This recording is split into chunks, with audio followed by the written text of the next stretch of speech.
Hey guys, how's it going? Matt from Foul Ball Productions here. Thank you so much for joining me today. I hope that you're doing well. I am an idiot. I pushed back the start time tonight, or at least I thought I did. I did it in the Discord. I pushed it to 10 because I was diligently working on another Expanse video, and I wanted to push back the start time so I had enough time to do that and get some din-din in. But I forgot to change it on StreamYard, so you guys have just been sitting here waiting for 20 minutes, and I really... genuinely apologize about that. Thank you for your patience, and I appreciate you guys still hanging out. Good to see you all. And this is the MFer Cocktail Lounge, our sort of unofficial FNT follow-up show where we talk a little bit of shit, have a few drinks, smoke a cigar, and such. And I'm joined tonight with Lord Thoth. How's it going, Lord Thoth? Hey, not too bad. How are you? I'm glad we got a chance to see a tiny sliver of the Expanse today. Indeed. Absolutely. Absolutely. I was just noticing it's kind of strange. We had like 10 viewers waiting for the show, and as soon as I went live, 7 just disappeared. Wait, they all went over I think they all went over to Nick's stream. That's what happened. Well, that's okay. Go to Nick. He respects his viewers. He's on time. Yes. I forgot. And yeah. FNT went really long. They're still going there. And yeah, they're still going, right? There. It's actually kind of good that you were late because that allowed me to concentrate a little bit on the chat there with Eric K. is a little under the weather. So we've all been but you know what? What a trooper, man. He's still been in the chat. He's still been working the hardest. He's the hardest working wrench out there, let me tell you. Yeah, he's a savage, absolute savage, and we all love Eric K. Hail to Eric K. Yeah, hope that he hope he's feeling much better. But yeah, no, it did start late. It was a pretty good show, though. I mean, having Kyle Dunnigan and Kurt on there was pretty great. Yeah, that's pretty. I like seeing little sketches too. Like, you know what? Gary said something that really stuck with me. He said, "We all have to laugh." Because everything's so stressful right now, and we're all being so negative. Yeah. But what's the most important thing out there for all of us and all of our families, especially in Canada with this long weekend coming up, is we all have to laugh, and that's important. Yeah, and they are great at making people laugh. Those two, they are really, really funny. So they are strong contributors to it. And was that one character that Kyle kept doing? She was not having it, dude. She was not having it.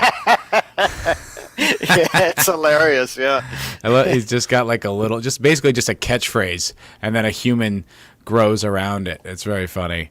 And the look on his face too, man. He's so into the part, man. It's yeah, like the eyes and man, it's hilarious. I watched their Joe Rogan appearance, and it was like 3 hours or whatever. But apparently, I guess when Kyle was younger, he went to the doctor for some throat issue or something like that, and the doctor's just staring at his X-ray, his throat X-ray, and the doctor's just like, huh. And Kyle's just like, what's going on? And the doctor calls in like another doctor to look at the X-ray, and they're both just stumped. And he's like, hey, I don't know how to tell you this, to Kyle, but you have the throat of a 7-foot man. And he goes, what? And he's like, yeah, he just has it's not like a long neck, but for some reason the throat is really long in his neck, and that gives him the ability to really like do a lot of different things with it. That's why he can do those voices so well.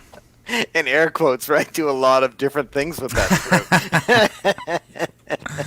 Yeah, he's a funny guy, and he's very, very talented. But yeah, that's part of it. That's so weird? But that's the truth. Yeah. Truth. Yeah, that's right. Truth. Yeah. Yeah. So we did get a little bit of the Expanse today. We got a little bit of the panel, which I unnecessarily paid $65 to see. Didn't have to spend that money. Dude. Kind of got duped by the website. And then I watched it and then went live. I think some of the stands are out because I've got 9 downvotes on the stream, which is very rare for my channel. I saw that actually while we were in the chat there this afternoon. Right off the bat, like 15 minutes in, you had 4 or 5 downvotes, and I was like, Whiskey Tango Foxtrot, right? Like, I was surprised that was going on, and I guess there's some people who really love it, and I think that, you know what, all the power to you, enjoy it, but yeah, we've already had expressed our opinions on what happened with to a certain extent season 4, but yeah, big time season 5. I mean, I'm genuinely not surprised though, because the videos that I put out regarding the Expanse, like last year when we did it, I think when Gary was on the channel, even, we all love and respect Gary, and I think even that video. So he tweeted out a video. He tweeted out a link, and we did a live stream talking about it. And that video did really well. And during the time, I was kind of under the impression that if you sort of unlist your live streams and then re-upload them as videos, they do better, like as far as traction-wise. So I don't do that anymore because I'm just like, whatever. I don't even care if it does better. I'm just not bothering with the time. But I did re-upload the video, and that video is much less. Has got much like it's got like a 50% like ratio or something like that. Whereas the one that Gary sent everyone to, it had an incredible, like a really high like ratio. But the Expanse, like talking shit on the Expanse, like the last season, man, people don't react well to it. Yeah, I think that they're pretty strongly defending the show, and I think that a lot of them have a hard time seeing what we've seen. That's the big problem, right? And it's about a story and telling a story, not getting stuck up on agenda and getting on your platform and telling your politics to everybody. And what you said today at the live stream, if I can just chime in on something here today. Please, you said something that was complete and utter wisdom. No, thank you. You said that what happened with the actor who was the pilot who was Me Too'd. I think that what you said was absolutely true. I think that when he was identified as going through his problems with being identified as having some Me Too moments there, and when they tried to fill in the blanks to get all the episodes filled in with a lot of the storyline, they got stuck, and they had to fill that in with what we saw was Naomi on the ship for 3 or 4 episodes, and that really was the filler, and it really fell flat to a lot of the fans. And it's too bad, because I think that character goes on into the books. I up to the 8th book. I haven't read any further than that, so I know that he's a big integral part of the storyline, and to just eliminate him off screen with some stroke was awful for the character. I get the actor and what's going on behind the scenes, but still, what that does is that's really a chokehold to the story and to the show.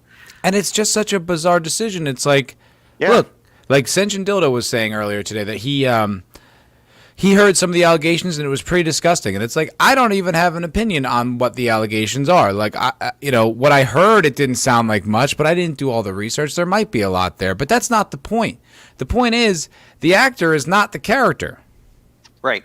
The actor is the actor. And that character is very important to the story. Yes, extreme and beloved before Cass Anvar even touched it. So it's like, why destroy this character in the name of whatever mea culpa you're trying to create, or whatever apology, or whatever your motivation is? Why destroy the character? It's like, had they excluded him entirely out of season 5, I could maybe see their point of view, but they didn't, and he's actually integral in the first few episodes.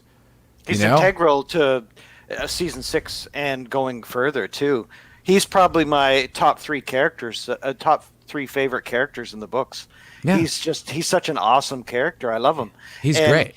And to do him like that was just, I was watching that scene, and and my wife was like, okay, blood pressure, okay. She's putting her hand on me because I'm getting more and more upset as they unloaded what they were going to do with that character, and then they killed him off screen. Well, and that's what I mean. The thing is, it's like, why even bother? Like, why even handle it the way they handled it? Because, like I said, they didn't keep him out of season 5. So had they done that, I could understand. But they didn't. So they kept him in. But then instead of like just following through on what they'd already shot, it appears to me that they recut the second half of the 5th season to make it more girl focused. And then they didn't bring him back, obviously, for a death scene. They just took a still and then put little blood droplets in it and made it seem like he died, like from a stroke or whatever. And then the way it ends, it was almost like this funeral for the character that was like, it seemed to me, it came across as if the creators were reluctant to do this, and they're like, well, and it was like, why not just not even acknowledge it on the show? Why not just follow through and then just recast him next season? There's no reason for the show to acknowledge what happened outside of the universe of the show at all. And that was my next question to you. Exactly what you just said was, so do you recast that actor? But I think what happened was the reason they didn't recast the actor is they looked ahead, and Amazon had already made a decision that, yeah, we're going to do a wrap up. We're going to do a half dozen episodes, and that's it for this show. Hey, that 70s rock fan. Hail. And I think that's their plan was, you know what? We're done anyway. We're going to do a half dozen episodes. We're going to wrap all this up. We're going to do the whole Belter situation with the rings, and we're gonna wrap that all up in 6 episodes. So let's just kill him off. No one's gonna notice, and we're gonna move on. But the problem is, those of us who love this show and love this theme and love the books are like, what did you just do? Like that's gonna PO us, those who are true fans to this story. And I just think that it kind of backfired a little bit. I would have preferred them to recast the actor, and just you can find lots of actors that kind of look like him, and just even if you're going to just have shots off screen, or you're going to have like a handful of shots where he's just in the pilot's chair and he's doing his thing, that's cool. But to kill him off like that, arbitrarily make that decision was made on emotion. That decision was made on dollars, because they didn't want to suffer the ramifications of having that character still in the show after what happened with the actor. It's politics. Yes. But it just couldn't have been more bungled. Hey, 70s, by the way, good to see you. Agreed. Bungled as heck. Yeah. Yeah, it's just bungled because it's like you could there's so many other ways you could handle it. Like I said, had they cut him out of the season entirely, okay, fine. You're just not even acknowledging he exists. But you did, and it almost made it more glaring. Because people are like, wait, what the hell's up with this? Like, why did they do that? And if you Google it at all, you'll find the answer. So it's like, I swear, if they didn't acknowledge it would be such a big issue. But Ace Mr. Freeze, you're right. It's not like they didn't already recast a character. Right. Absolutely, right? Totally. So it wouldn't have been that hard. Now, I know he's one of the main cast, and it's hard to recast that without suffering the, wait, that's not the character issues. But in the long run, I think it would have been better for the story to keep that character, just recast the actor. Oh yeah, 100%. 100%. Yes. What do you think, Rockman? No, it's not like it's never been done before. I mean, characters have been recast, sometimes several times in shows. And, I think they handled it very badly. I mean, on top of the fact that they really, really dragged out some of those episodes towards the end of that season. Brutal. I mean, how many times do you have to see someone go and turn a bolt or a nut? Well, how many times do you get to see Naomi try to get water from a pipe? Like, really? I mean, we got it the first time. Yeah. We get it. She's in dire not even straits. in an erotic way, right? Not even in an erotic way where she's stroking the pipe to get the water out of the pipe. Stroking the pipe. Hey, that's toxic pipe. masculinity. That's the male Maybe gaze. she could put her boobs up against it and I mean, come on. Like it was like just Elvira or something. Elvira, she would have had that. Vampirella. Yeah, right. Yeah, that's right. That pipe would have been smoked straight away. But I mean, smoking they the just, pipe. Yeah. That's right. They just dragged that out. Oh, it was awful. It's agony.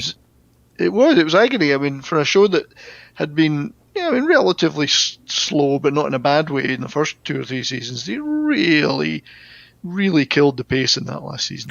Really killed it. Yeah, crushed it. Yeah. And the plot.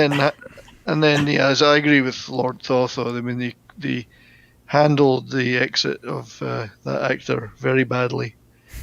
They sidelined the character as much as they could, and then they probably did one of the most feeble killing offs of a character ever, Yeah, Hell Cold Era. He says, how many times do you need her to say, I can't breathe?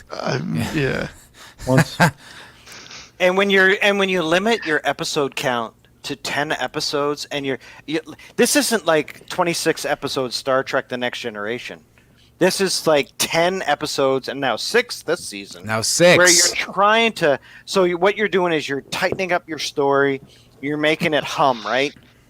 Like we're talking pipes, we're talking throats, we're talking hummers. Like if you're trying to make the story hum, why would you do that for 3 or 4 episodes? When you're taking half your episode, her going in and out of an airlock, it made no sense. And I think Matt, you're spot on. What they did was, instead of expensive reshoots, they just made that go way too long because of what happened with Cass Anvar's actor. I see no other explanation for that. It ground the plot to a halt. Hey, Ace and Culture, by the way. Hi, guys. Hey, Ace and Culture. Gentlemen, hello. How's it going? How? Hello.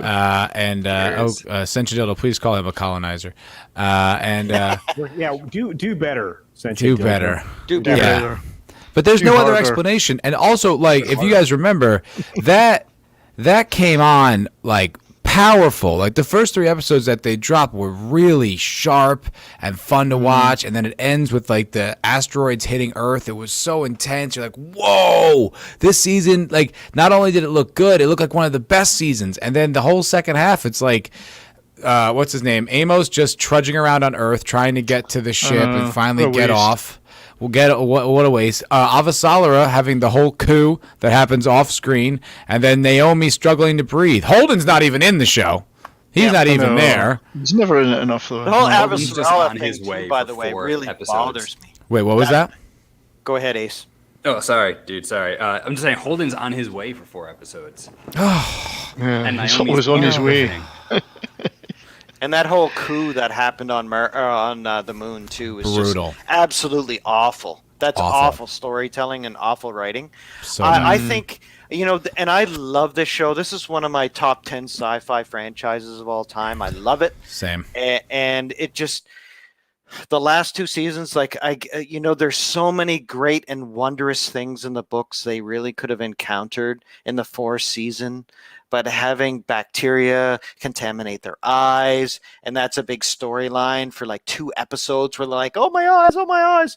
And there's that whole thing with the machinery and the alien mechanisms, and there's a whole bunch of cool stuff there that they really could have brought to the fore and told a really cool storyline that led into the architects, led into the builders of this Expanse, which is why it's called the Expanse. Well, right? indeed, I was just thinking, it's called the Expanse, and yet they did everything they could to narrow the scope in that last season and have 4 or 5 sets that they just rotate between.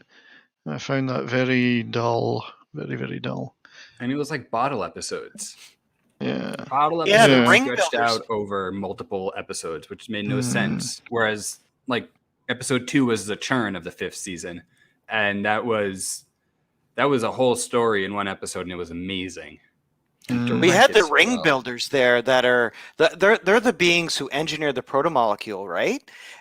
What that was is a means of spreading the ring gates throughout the galaxy using the protomolecule and that advanced technology to create these gates so they could travel interstellar distances in a second. And so we don't know how long their empire lasted. We don't know how big their empire was. We don't know what span of time that and then what happened to them, that mysterious beings or energy forms that's within the gates and between that immense space of between galaxies. Like, what's in there? And we got to see a little bit of a taste of that in the latest season with Holden, and he's like, because of what happened with him and Miller and everything that's going on between him and the gate builders, right? So you have that whole plot line there that they just kind of they teased you with, but no, let's go see Naomi coax some water out of a pipe again. That's right. It's just there's such a tease there that there's such a great storyline. Let's do that. Let's How go many with times the can we see her angle. twist those wires on that broken helmet? It was agony. Holden, they tease you with that, that red form and that what he was he had in his mind. Like, what is he seeing? Like, he's touched the infinite, and there's that whole storyline they could have done with Holden, but I'm sorry. Let's go see Naomi do this thing again. I just think that they've really dropped the ball on season 5, and I expect that what's going to happen with season 6, it's going to be a whole bunch of shoot 'em up, bang 'em up. You're going to see more meteors coming towards Earth. You're going to see explosions. You're going to see more people die. You're going to see them take him out, and it's going to be a lot of bang, bang, bang, and they're going to. It's going to be an action movie. Plot. Yeah, it's going to be an action movie. It's going to be a John Wick in space, and they're going to forget about what the storyline it's about. It's about alien cultures, alien civilizations. It's about the unknown. Know. It's about the expanse. It's about going out there into the unknown and just seeing what's out there, right? And I know I'm being churlish, but I'm kind of upset that they keep killing off some of my favourite actors, and I know some of it's in the story. You can't help that. Some of it, David Strathairn, Brent Sexton, they keep dropping by the wayside. Yeah, but some of it's because they diddle other humans, and you're not allowed to do that. Yeah. Well, I wanted to point out that Lord Thoth, it's not about alien civilization. It's not about the expanse. It's about women and the patriarchy. Yeah. How dare you? Someone mentioned Mad Martin. I sit corrected. Well, it is, and to be honest with you, I think Mad's onto something here. He is. Are there any women here tonight? No, one rough girl. No. We're doing well so far. In the chat, one rough girl's here. Oh, well, one rough girl. Yeah. She's a lady. No, I mean, in the chat. I mean, hi, one rough girl. Islington We girl. have one long-haired man. Does that count? The Islington girl, yeah, she's awesome. Also. Yeah, she's great. Well, Janet from another planet was chatting with me earlier. Is she not here? Janet, it is the Cocktail Lounge, so I'm just about to unbox a new bottle of whiskey tonight. So, I'm gonna Ben Romach, Murray Shower. We gotta go get some Johnny. Speyside Malt. What do you got there, 70s? What do you got there, 70s? That's a Ben Romach, which is from a town called Forres in Murrayshire. I've been to this distillery. In fact, a family member, very close family member, works there. Wow. And, so you can get these in all good liquor stores in North America. Are you? Especially in Canada. Especially in Canada, yes. And so I'm about to open this for tonight's. Nice. My question is this. How can you send me one of those? Of course I can. Okay. Very good. I'll tell you what. Next time I go to visit the distillery, when I'm visiting my family there, I will get you a bottle. Look at how cool you are. You don't have to put your glasses on to see, except for when and I will bring it to you when we meet. Oh, dude, I can't fucking wait. You come down here. I will fucking cook. It's gonna happen the whole week. I will feed the shit. You will go back super fucking fat. I love to cook. I'll arrive super fat, but all right. Oh, Jar is here. I mean, just another redhead is here. Jar. Hey, Jar. I like that. I will say this: my wife's been actually saying, "Hey, we got to meet all those peeps that I keep seeing on your screen every Friday night and." Friday afternoons too with Culture's show. I love your show, and Whoa, what was that, Richard? I think that was Matt's alarm going off. It's a work call. I can't wait to meet y'all. Here's the thing: I've been telling all my friends, I'm like, if your country's free, let's go hang out. Because I mean, the boss and I, unfortunately, this is what super sucks about the last couple of years. My 50th birthday. Yeah, we were in Vegas. That's right, baby. Yeah. K-Hunts. There you go. K-Hunts. Yeah, I'm not going to say the actual word. You know me. Chunt. Okay, very good. But here's the thing. I was supposed to be, for my 50th, I was supposed to be in Asia, like all of Asia, not just a little bit of Asia, but like Japan and China and freaking everywhere in Asia. I was supposed to be everywhere. You know what I'm never going to get to do? What's that? Go to China. Jada. Why? Sucks. Dude, what do you mean, why? Culture, wait long enough, China will come to you. I'm not allowed to go to China. Only Nixon can go to China. I'm not allowed to go to China. I'm an intelligence officer. I can't go to China. As soon as I landed in the airport, I would disappear. But my wife and I were supposed to go to Italy this year because it's a very memorable anniversary. Let's just say there's a 0 and a crooked number involved. And we were supposed to go this year, and that's all I've heard about as our anniversary passed this summer it's been a challenging couple of years, so I get it. And the Big 5-0 is quite a thing, Culture. I'm there with you, brother. I rock the 50 bill. I'm about to go 51. We're about to rock the 3 bills. Yep. 3 and white supremacy. No. Look, that's the other problem. Do you realize I'm a scuba diver? So No, you can't do that anymore.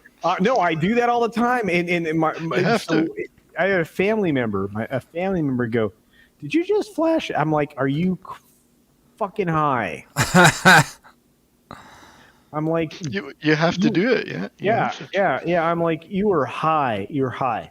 And then if you come up on a dive boat and they can't see you because you're at a distance, this is okay at a distance, right? It doesn't mean I'm stabbing myself in the head. So fuck you guys. Doesn't mean shark. That's the same. No, that's the same. No. No. It's big fucking shark. That's the meme. Meme. The tapping the head, that meaning I'm okay is exactly the same symbol. Is the same symbol for that. Why would it just be this? Why wouldn't you still go with okay? Is that because it's white supremacy? No, because people can't see you at a distance. If you're on it's like a dive boat and the waves are going up and down, you have to give them the signal that you're good. Got it. Yeah. I am not comfortable breathing underwater. It doesn't make. I feel very am the anxious. Most comfortable. You should use an air tank. I only experience peace. This is a weird thing. I'm going to admit something. You're going to know something about me I don't tell anybody in the world. Can't wait. Fuck you, Matt. Jesus. Culture's already been drinking, so give him a sip. No, not hardly at all. I mean, I had. So you're just rude. That's also true. I was trying to give you an excuse there, Culture. I fucking love you guys. So shut up. Anyway, Scuba-cino. No. So where's Scuba Pete? Seriously, I am never more at peace than when I'm at least 30 meters underwater. That stresses me out. Born on the East Coast as I was, I feel you, man. I could swim before I could walk. I still believe it was probably because my father didn't want me, so he threw me in the water and said, "Hey, if you don't swim, you're done." But no, in all honesty, Moses. Born off the coast of Nova Moses. Scotia. I like this. I love swimming. I grew up swimming, and actually, part of the mythology around Thoth involves something weird, very Moses similar, like if I remember correctly. Yes, you're absolutely right. You're saying that Judaism's not 100% original? Oh, wait a minute. Let's not start. We're not going to do that. I've got to go back to my books. Well, no, the thing that stresses me out, it's not the swimming. I don't mind swimming. It's that breathing in when I'm underwater stresses me out. Like it's just because it's so contrary to every time you're underwater. But you did it before you were born. Oh, okay. I guess I'll go back to when I don't have a memory of it. Like, no. So, but here's the weirdest thing. I mean, once you've done it for a while, it's familiar. And I will literally, this is weird. It freaks people out. I will take my respirator out of my mouth, right? I will adjust my mask. I'll clear it. I'll do everything. This thing's floating over here, right? And then I will put it back in my mouth, clear it, and I'll be golden. And there are people inexperienced divers that will lose their shit when they have to do that because they're freaking out. It's stressful. Well, look, I got caught in a cave and the silk got kicked, right?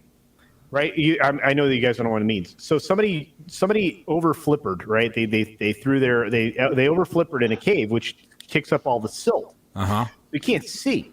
At which point you go blind. Yes. Yeah. And you're underwater. You're in a cave. I'm getting stressed out. You're just talking about it. Right. And you have X amount of air. All right. So the first thing you do is don't worry about it. Okay. I mean, that makes sense. Don't panic. You have to suppress I'm going to freak out about this. Yeah. So if you've ever had so much anxiety in front of you, this is the other cool thing. Somebody in front of you kicks your mask off, right? Because they're in front of you. Their flipper kicks your mask off. Now, first of all, you have to recover your mask. So you got to find it, right? Oh my God. You know what you don't do? Wait. Hold on one moment. Scuba school was not on the agenda for this. We were somewhere in the Wait, I'm curious. I gotta. To the good bit. I don't know. I was caught up in that. I'm just incredibly impressed. I'm thinking about the Expanse still. I'm sorry, Ace. I don't want to get you off topic. I was just captivated by that, and I was like imagining it and just getting like a horror, like a panic attack while I'm just sitting here, just like like it stresses me out. I agree with culture. I'm the same as you. I hate being under the water. When I took up scuba diving, I loved being under the water. Oh, I know. It was a complete difference. Yeah. When you and breathing in through your mouth is stressful. It's just so unnatural. Go down 10 meters, right? Go down 10 meters and rest your knees on the bottom, right? That's 30. It's 30 feet. It's 1 atmosphere. Okay. 30 feet. That's a lot. Nah, it's not at all. It's a lot. No, wait a minute. Hold it. I've dived to 30 to 40 feet, but I only had a mask and snorkel and fins. Yeah, I used to do that for real in Southern California. So like growing up. So here's the weird thing. So I can hold my breath for about 3.5 to 4 minutes. So when I snorkel, I'll go down well beyond 30 feet. I mean, I'll go. So like there is this beautiful cove in La Jolla, right? It's a protected area in La Jolla Cove, and you can go down and actually just watch lobsters at depth when you snorkel down there. Just watch them hanging out. It's really a cool place. It's protected. I mean, it sounds cool. I just my dinner plate.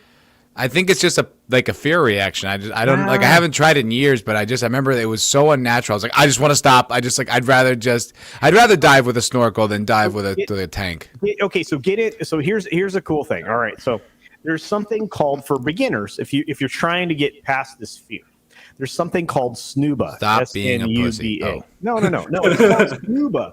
What it is the tank is on the surface in an inner tube, right?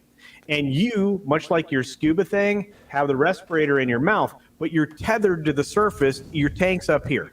So if you ever get the willies, it's up there, and you can chase it up there. And you only have about 20 feet at most. I think maybe it's 15. It's not very much. You don't have a lot of length. Although I've seen scuba rigs with 30 feet, which is 1 atmosphere. But the goal is to not like take on too much nitrogen. So you can't be a Hoover. This is the problem, is people that are like not relaxed. You have to relax. You need to realize you are that close to the surface. In 4 kicks, you should be able to get 30 feet if you're wearing fins. No, wait. Now, do you have to worry about the nitrogen in your blood at that depth? Well, not as much. No, that's why that like 1 atmosphere is not terrible. Okay. More than that. Okay, so like when you scuba dive, there's something called a safety stop. You have multiple depending upon the depth you're at. So you want a safety stop at certain depths on your way up. But let's say you only go down 30 to 45 feet. 1 atmosphere, 1.5 atmosphere. So then when you come up to 15 feet, there's your safety stop. So you want to hover at 15. Right? Oh, yeah. SEAL training is okay. So here's the coolest thing about SEAL training, right? No, he's just teasing me. That's all. We don't need to. He's just mocking me. All right. So he's like, relax, pussy. They throw you out. They throw you out of an airplane at 30,000 feet, and you are accelerating at the ocean, by multiple factors. 9.8 meters per second squared, basically. Exactly. Thank you. And so I'm an astrophysicist. I know that. Yes, stuff. Exactly. And so when you get close to the surface of the ocean, this is called a halo, right? High altitude, low release. So you're going to halo out of that, right, with your gear on. And when you hit the water, which hopefully you gave yourself the 75 to 100 feet that you need before you hit the ocean like it's concrete, you've actually pulled your chute. Then when you hit the water, you kill your chute, and then you equip yourself for your scuba position, right? Because you can't wear your scuba mask when you're diving. So now you're underwater. You have to find your mask, locate your mask. You have to put that on. Put your respirator in, and then now you're gonna. Are we in Club Med? Is he like teaching us how to? Are we about to go out on a pontoon boat? Just like, listen, guys, got to know where your mask is. Got to make sure you're relaxed. Okay, is what you got to do. Sorry, and you got to. You just sound like an instructor. Yeah, exactly. Yep. So underwater, you clear your mask. You've got your respirator in. It's probably a trimix because you don't want to overload. Of course, it's a trimix, obviously. Well, no, because you came from atmosphere. So I'm just saying. One of the ways you get, and that's why Goose died, right? He didn't have any halo training. Well, I don't know if that was it. I think probably hitting the canopy on the way out was not good. Was that what happened? Yeah, it wasn't. That sharp rap on his head probably didn't help things. Concussion, yeah. No, He didn't go through the NFL protocols. That's why. Yeah, well, that's probably it. But no, so there's a lot going on there because you can't overload nitrogen. So you probably have a trimix on your back, and and you don't want to overload nitrogen. So Hail, Michael Hickson. Well, so my knowledge. Now you need to keep yourself above 30 feet or 1 atmosphere or 10 meters, right? So that you don't load too much nitrogen when you get to the surface and get the bends. So now, as a seal, you were submerged, but you're trying to hang right in that 1 atmosphere level, and then you're trying to get to the point. Yeah, there it is. Yep. Exactly. Yep. Underwater. Yep. Yeah. Somebody knows what I'm talking about. So it's just there's a lot to it. So like I respect everybody. Yeah, yeah, I know. Got this spot. We are going to get back to the Expanse. It's dive talk with Culture Casino. It's a little segment. There is nothing more peaceful than having the ocean go by at 3 meters. Just hovering under there is great. Just hovering. As an Air Force veteran, I can appreciate kicking the Navy SEALs out of my plane because they're too heavy. I agree. So, they are. We have a lot of, or I should say, there's a lot of gear involved in being a SEAL. Let's just why jump out of a perfectly good airplane? That's what I always say. Because where you want to be is right below that. Connolly sketch. Right? Do you remember? I don't know if you know the Scottish. There's no Scottish comedian Billy Connolly, and absolutely Billy. Yeah, he did a whole sketch of that. He joined the parachute regiment when he was a teenager, and he said he'd never been on a plane that landed for years. Every plane he was ever on, he jumped out of. He says, "I don't know what it's like to land." That's funny. It happens. Look, he said, "Why jump out of a perfectly good aircraft?" Yeah. Culture, I think what Matt was asking about used to be referred to as nitrogen narcosis. Yeah, no, absolutely. Yeah. And that does happen. But again, all you need to do is off gas. Off gas just requires like controlled stops at various depths so that your load of nitrogen is depleted in your system.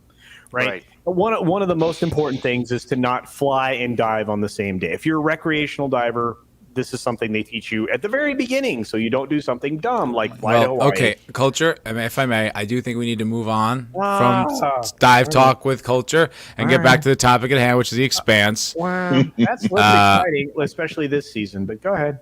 Well, Ace, did you have something you wanted to run with? Because you were all jacked up just a minute ago. It's an interesting discussion, though, because we can segue a little bit back into what we were talking about, because the Expanse has been a realistic interpretation of what happens in space, and that's kind of similar to what happens underwater, especially deep underwater scuba diving, because of the effects that the pressure has underwater, as opposed to what happens in space and what happened with Naomi in season 5. Well, yeah, we also left off at talking about like sort of what it used to be with the big dramatic space show with the politics of 2 planets and an outer belt, and like it started off with a personal story, like a missing girl sort of story, but now we have this like Naomi, like I need to be a mom even though I wasn't a mom, and like we're wasting all this personal life, and like I was wondering when Culture was talking about like like leaving the tank up top and like having the pipe go down. Yeah, scuba. Yeah. And I'm thinking like, all right, Naomi, you couldn't make a pipe to your, where you did have air. Like so you couldn't do anything. Like you're a brilliant engineer. Like all I'm getting are ideas from Casino as to why like it's very easy to funnel air in a closed system. I'm just like, fuck. It is. So this is really cool. So do you remember the film? This is really cool. Thank you, Ace, Mr. Freeze. You remember the film, The Kingsman, the first Kingsman film, right? Yes. You remember that? Yep. Okay. Do you remember they took the shower nozzles, unscrewed them, and stuck them in the toilet so that they would have a way to breathe?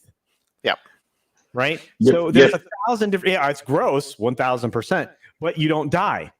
It's air pressure. That's because the air settles to the top, and but the key is you can't breathe. You can't breathe atmospheric pressure air below about a foot below the surface. Well, that's why snorkels are short. 9 feet. 9 feet. Yes. That's a lot longer than I read, but I'll go with your number. I've read 6 to 9 feet is what I've heard. Lung capacity, a diaphragm strength, et cetera, et cetera. That has a lot to do with physiology. But so Naomi should have been able to do a lot more than she did. Yeah, you can snake, like they had, obviously the shower handles had those long hoses on them. So they fed the hose on the U-bend, which has an exhaust to atmospheric air. So as long as you stay within that location, you can breathe. You have an unlimited air supply, but you can't act. So that's where obviously Eggsy in that film took over. But no, you're 100% right. An engineer who understands all these different factors should have been able to think their way out of it. And that's why I always tell people, don't panic, no matter what your situation. Yeah, if you're underwater in your Hitchhiker's Guide to the Galaxy.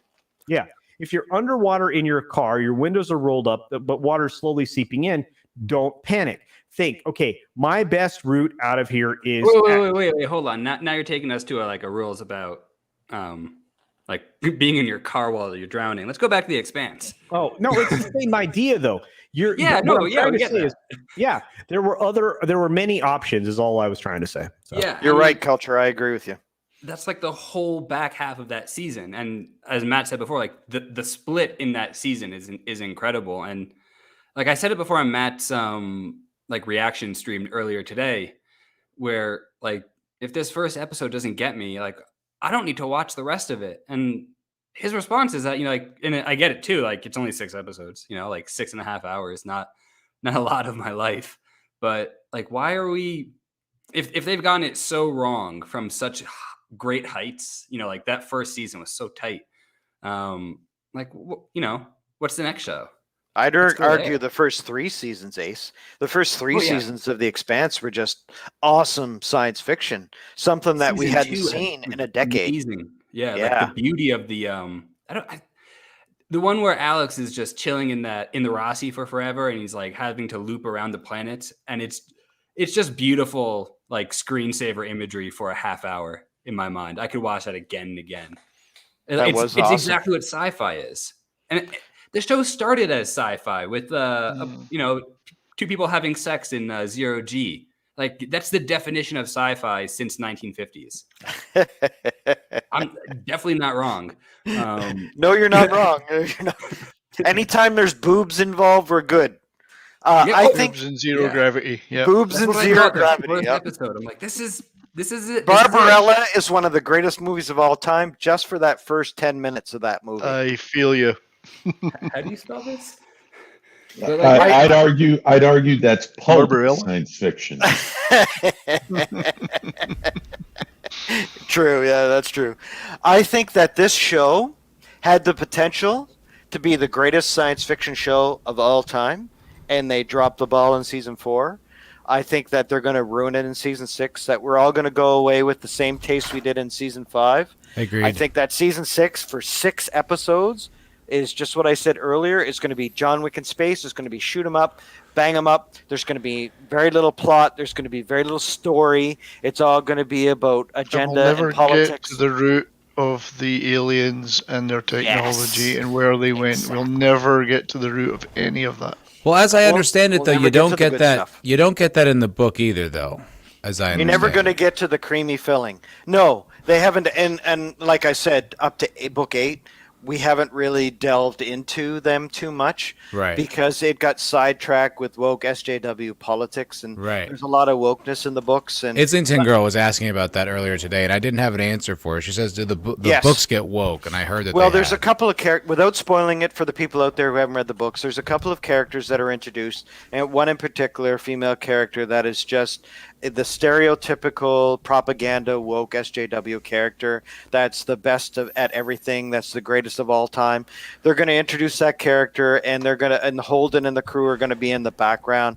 We're going to take that big time jump, where a lot of things are going to happen in that span of a couple of decades. Literally, because in a lot of cases too, don't forget there's drugs that the characters in the books take that slows their aging process so they can live 150 years, 200 years. And so there's going to be a lot of changes that are going to happen, and it's going to be this big hiccup where it's going to be 1 minute where Holden and the crew are these independents, these freedom fighters. They're the heroes of the story, and then whoop, it's going to be completely different, and they're not going to be the heroes of the story anymore. Even though they're going to still be, they're going to be important to the plot. there's going to be a lot of changes. And I think that's what's going on here. I think that Amazon is looking at what's happening in the later part of the books, and they're saying, we can't logically make that fit into the storyline of what's happening here with what they've done with season 4 and season 5.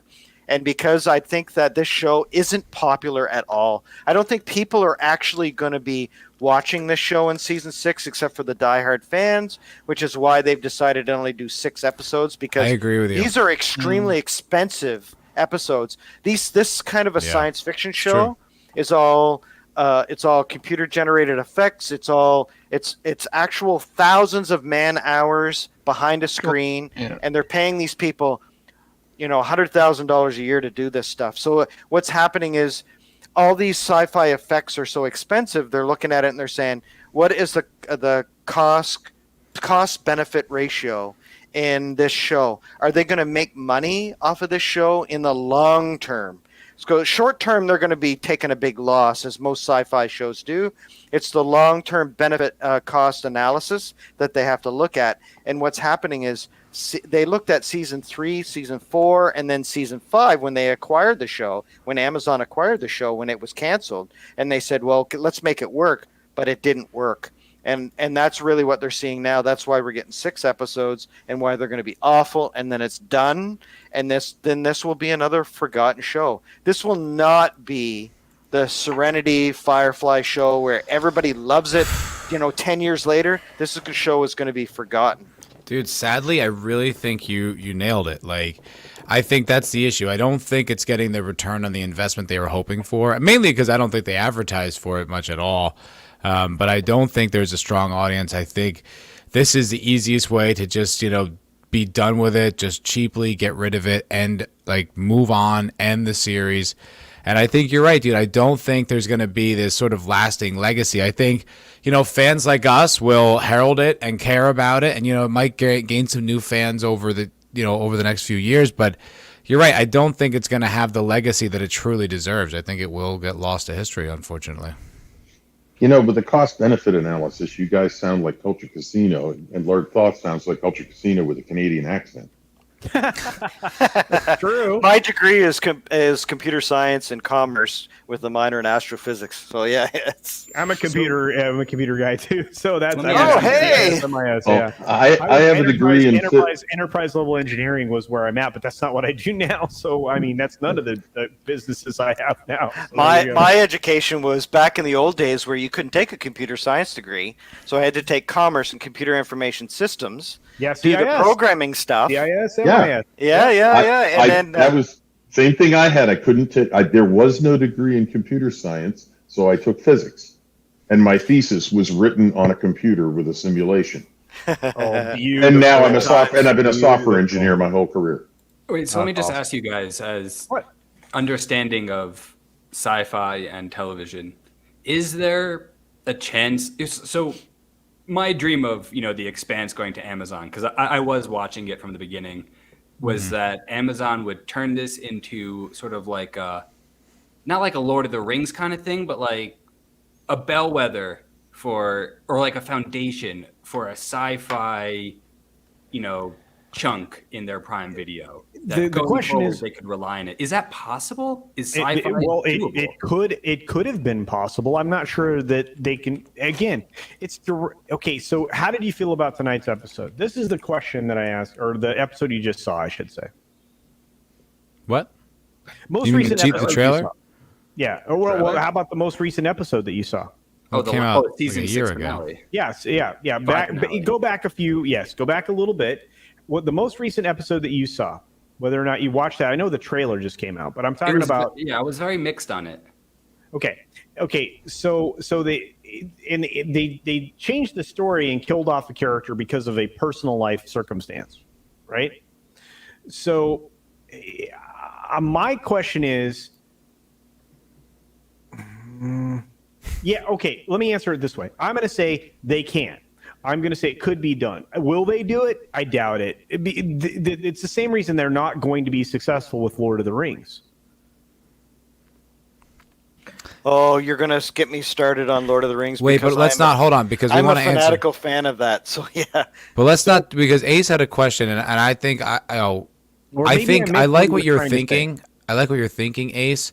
I don't know if that's necessarily their agenda. It doesn't seem like they're kind of creating a lot of science fiction properties. I mean, we had the Tomorrow War or whatever, the thing that was the that was actually sold to them, but I think. Yeah. Oh, really? Okay, so yeah, they don't really seem to be pioneering a lot of sci-fi content, mostly because I think it's pretty expensive and it's I don't know. Well, they have the money. But wait a minute, they have the money for it because the amount of money they spend on the Grand Tour is astronomical, and they keep doing it. Yeah, so the point I would answer Ace this way. I would say that up until the second half of season 5, they could have. Yes, thank you. But they killed the goose that lays the golden eggs at the end of season 5, and now they don't have anything that would be a kernel of a sci-fi sub-channel for Amazon. But what they could do, what they could do is take the foundational elements of the Expanse and run with it. That could happen. But like I said, they don't have a good track record. I mean, look at how much they're struggling with, and that's why I keep coming back to it, with Lord of the Rings. But they don't have that history. I mean, look, nobody's doing science fiction well right now. Let's just be honest. Apple took the foundation, stuck their fist in the anal region, and effed it all up. Right? Yeah, there's fisting involved there, big time. Fisting involved, big time. And they're giving it a second season of not foundation. Yeah. I'm sorry. I'm tired of properties that are being taken and are in name only representations of what they are in the literature. Or why even bother with an adaptation if you can't actually do an adaptation? We're getting another one too, Wheel of Time. That's going to be just a travesty. But I guess I have the same answer just another red shirt does, because that's a smart guy. They could have. I don't know that they couldn't still, but because they could take what the Expanse is and build in that world. Yep. Yeah. Well, sort of like CBS with they have Star Trek. Oh God. Right. I know.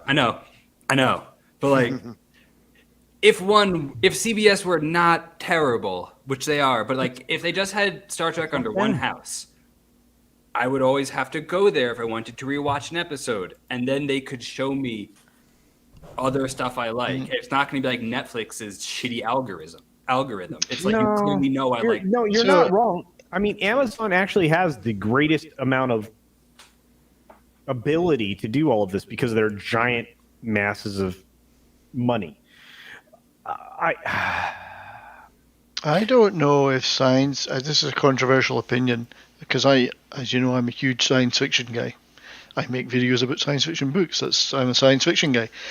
I don't think science fiction television shows, on the whole, historically, have been money spinners for TV.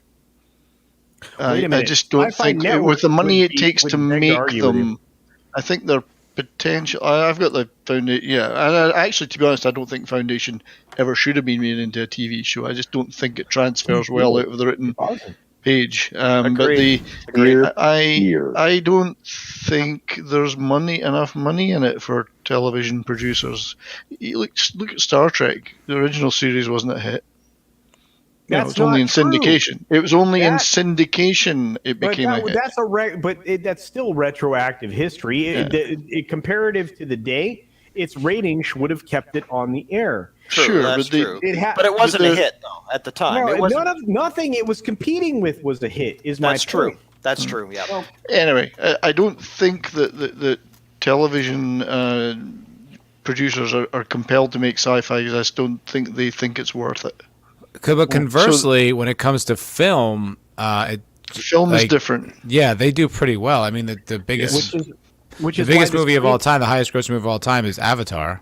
Yes. You know what I mean? Star Wars. Look at the top 10, Matt. The top 10 are all sci-fi fantasy movies. They're all genre. I'm not saying television sci-fi doesn't have devoted fans and it hasn't been good. I just don't think it's got long-running staying power financially. I love you. But I'm just going to say one thing. Ronald D. Moore and the other knucklehead that made Battlestar Galactica, right? And the other knucklehead. There are exceptions. There are always that's exceptions. right, and that's my But those point. are Battlestar is not even a just a miniseries, right? And, No, and Battlestar also, was the I series. could Give a argue that series. Battlestar was not a hit either, by the way. The Ronald D. Moore series. None of them were. That Battlestar Financially, Galactica was wasn't not a a hit. hit. Well, That thing was. You look beat- at the that dollars thing- behind Battlestar, the R.D. Moore stuff, it was Yeah. not a hit. except Well, that they- it was beating network programming in the same time slots on a Which- cable network. But The- some of the that network sci- program the- is cheaper to make. The Sci-Fi Channel, Wasn't when that you say expensive. fantasy, the Sci-Fi Channel actually created the Dresden Files. Yes, it And did. I've read all but the last two books, and they're sitting on the bookshelf behind me in my office, which I'm not in right now. I'm in an undisclosed location. Ooh, Uh, undisclosed. Yeah. You're in the But bathroom. they did it, and they did it really well. And Yep. then, without even finishing off like a season, they canceled it so they could put professional wrestling on the Sci-Fi Channel.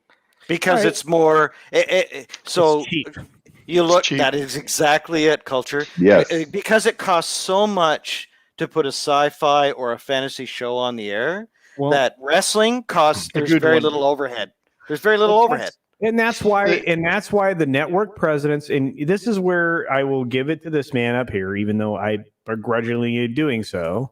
That's why network executives have pivoted to unscripted programming because it doesn't cost that much. Of course, Reality TV doesn't cost much, and people love it.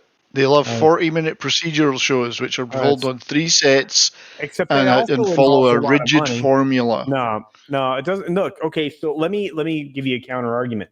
The most successful procedural No, show ever you don't need to. created. CSI. Yes, ever CSI. created with CSI, and they just relaunched it, right? Mhm. And it didn't even win the night when they premiered it. Well, The new that could be CSI because show. it's just It was it's, third place. yeah, because who cares anymore? Wait, That's there were only 4 networks. It was third place. I mean, well, actually, technically, there's 5, but CW is like the fucking floating turd in every toilet bowl you just can't flush. But it's just, it's, but when you're putting your straw up there to breathe in the you, wait, that see, turd is sometimes floating you there. see- Yeah, that's right. Did Right, you just but the- describe Greg Berlanti as a bobber? Yes, not the way that it could be said, but yes. Yeah. Well, that's Yes, that's interesting. I didn't know that about the ratings for the new CSI Vegas, as they're calling it. Yeah. They Not rebooted, just they CSI. rebooted it. But this, look, the series that made Jerry Bruckheimer a billionaire. Okay, CSI. So, I mean, like I said, I mean, it's possible to make. I think the Who were entirely responsible for it. No. Although I have to tell you, CSI Miami was a guilty pleasure for a while. Great. But show. I will argue the reason why they keep coming back to the well, and a lot of these networks, they keep coming back to genre television and giving us sci-fi and giving us these shows, is because ultimately they're the things that last. They're the things that get the fans to come back for 40 years and buy the Captain Kirk dolls and the Mr. Spock dolls and the phasers and the the people- Star Wars X-Wing Lego And- sets. And they have abandoned the people. Lord Thoth, you're a genius. They've abandoned the people that spend the money Yep. and bring their kids and their grandkids into these franchises. They are abandoning the money, Yep, exactly. which is dumb. Which is why the most successful network right now caters to 60 plus, which is retarded. Well, oh my what do you God, think I will the most not hear popular- that kind of language. The most popular music channels are like 70s and 80s channels. Like the best There's a music of reason all for that. time. People. Yeah, it's because it's us, literally. Like everybody, pretty much in this panel, and if you're a 35 and plus year old person, that's the people who are spending the money. That's the people who have the disposable income. Which And is why are they you go- turning your back on those people? That's it. Which is why they go retro with everything, Lord Yep. Thoth. And actually, the word that I used, by the way, Mr. Fowler, that's an actual word that isn't a slur. I don't know. Either way, I'm offended. You can retard a chemical reaction, you know. That's a Oh, he perfectly said it again. valuable- Or perfectly useful phrase. It is a You sound like the knight. scientific You term. sound like the knights who say me. I said it. I said it. You can also you can also retard a fire. By the way, That's correct. Yes, You can retard a YouTube guest. Yeah, The holy hand grenade of Antioch. Yeah, I'm out of here. You know what's interesting when you guys are talking about all this, like the money and all that? If you a really interesting Google or to go to Wikipedia page, or I could just share it because why not? Is the most profitable IPs of all time. Is really fascinating. Do you guys know what the most profitable IP of all time is? Coronation Street. No, I'm just kidding. Joker? Oh wait, no. Joker is the film. IP, just straight. It could be anything. Spider-Man? Yeah, we're talking like it would be like the MCU or Batman or Star Wars or whatever. Like, what's the most profitable of all time? Profitable, or does it distinguish between gross income or profit? I mean, I'm not the accountant. I'm just going with the numbers they have posted. Well, no, there's a lot of things to factor in here because Star Wars was valuable because of its merchandise sales beyond its film. But it includes that. Like Mickey Mouse. It's everything that's like related to it. It's all of it. It's Nintendo. It's Pokemon. It's Mario. Lord Thoth nailed it. Oh my God! I was joking. It's You're Pokemon. serious? Oh my Dude, God. Pokemon, and it's far and away. It's far and away the most profitable. Wow. It's like $20 billion more than the next one, and the next one's fucking Hello Kitty. Oh, right. Oh, God. I was thinking it would be something Disney, but I was thinking movie franchises. Yeah, I was joking about Pokemon. I wasn't serious. But No, yeah, you were wow. right. Mickey Mouse is the fourth down, so that's pretty solid. That is, yeah. It's weird. Star Wars is number 5. 5. But it's here's the weird thing. Right now, the most identifiable brand or recognized brand on the planet is Nintendo, and it's Mario. The most recognizable. So where is Mario in this list? I thought the most recognizable brand on the planet was Smith & Wesson. No, that is the most feared brand on the planet. A little different. Or is that Colt 45? No, that's oh no. I'm switching it over. That's right. 1911. Colt 45 and 2 zigzags, baby. That's Oh, I was thinking the malt liquor. The malt liquor Colt 45. Oh, I'm sorry. I was know it. thinking Firearm. I think the Billy D. Williams commercials really put that one over the top. They Colt did. 45. Colt 45. What's that one there? That I don't recognize that one. After What? Disney Princess. I don't know. Anpanman? Oh, must I've be heard some of it. Yeah. anime thing. Well, culture. If Children's superhero book. There's Mario. if Mickey Mouse is the fourth most profitable IP in history, And they're about to lose it. that was what I was about to mention because I was in the car today on my phone Listening to me. modding the pre-flight, and I remember you saying, yeah, they're about to lose that, and you got a very interesting discussion about copyright law. I did. Let me tell you, the copyright law is so confusing and so convoluted. That was a great stream. And Matt's like pissed because we just derailed him again. I'm just trying to like talk, and then So Red Shirt's like, "Hey, Matt was gonna say something, but culture wants to keep my talking." only line. Welcome to the It's Culture hurting Casino Cat. Show. I quit. I'm gonna shut up. No.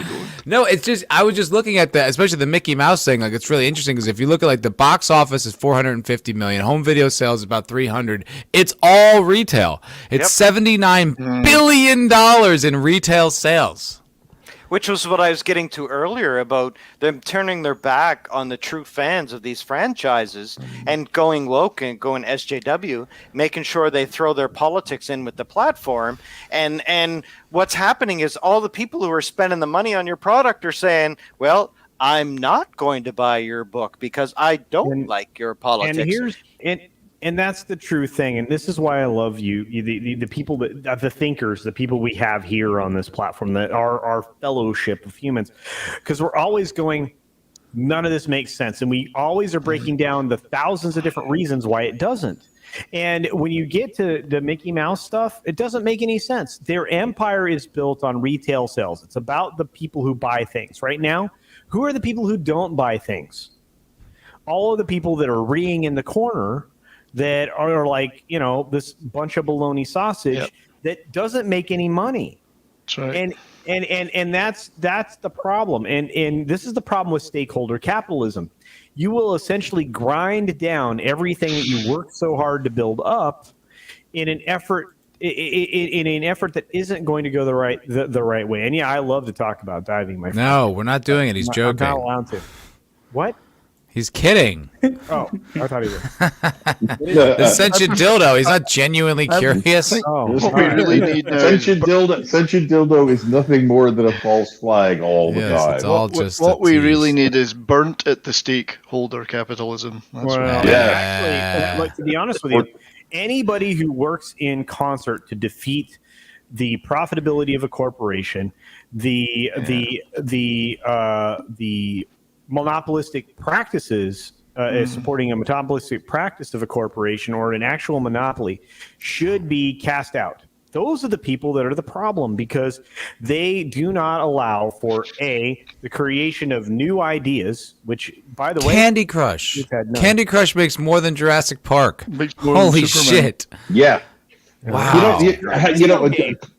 I gotta interject this, because this is just, I got a light bulb going off over my head. So I've heard this before about, entrepreneurial companies. The first generation, the founder, builds the company, and he works untold hours a week to make it a viable company. Then the second generation, who inherits it, they expand it, and they get into new markets, and they make it a bigger company in more places. George. Sorry. Hey, George. Hey, George. Hail George. And then the third generation comes along, and they destroy it, because all they do is siphon off of it. What I'm hearing from all of this discussion is that these IPs are all at the third generation, except for the Japanese. Well, and that's the thing. And I actually made this point today on Midnight's Edge in the morning, and I've made this point in other places as well. We were already headed downward before we entered the global crisis that we came upon, to be honest with you, when it comes to all of these IPs. They'd reached the peak, and they were already on their way down. Because guess what? You are never going to do better than Avengers Endgame. Not going to happen. Now you're on the downward slope, and it's icy. Yeah. And we also need to identify why Avengers Endgame was so huge, because you stayed true relatively to a lot of those characters. Yeah. You had a great storyline that happened over 10 years. You built up the anticipation over that decade. Where I see what you did there. I'm not wearing the stockings or the lingerie to How go do with we that. know that? But I will say that the great part of the Marvel Universe and why it was so apocalyptically excellent was because you stayed true relatively to the characters. You had a great Captain America, Thor, Black Widow, Iron Man. Those movies built to a penultimate great crescendo of love for that genre. It was except there was some issues with. I have issues with Endgame, but anyway. But the great thing was the normies, the people out there, like my wife, for example, they loved seeing Thor with his gold locks and the six-pack abs and the "Have at thee, Thanos!" And it was a big, dumb superhero movie that didn't get too much into politics.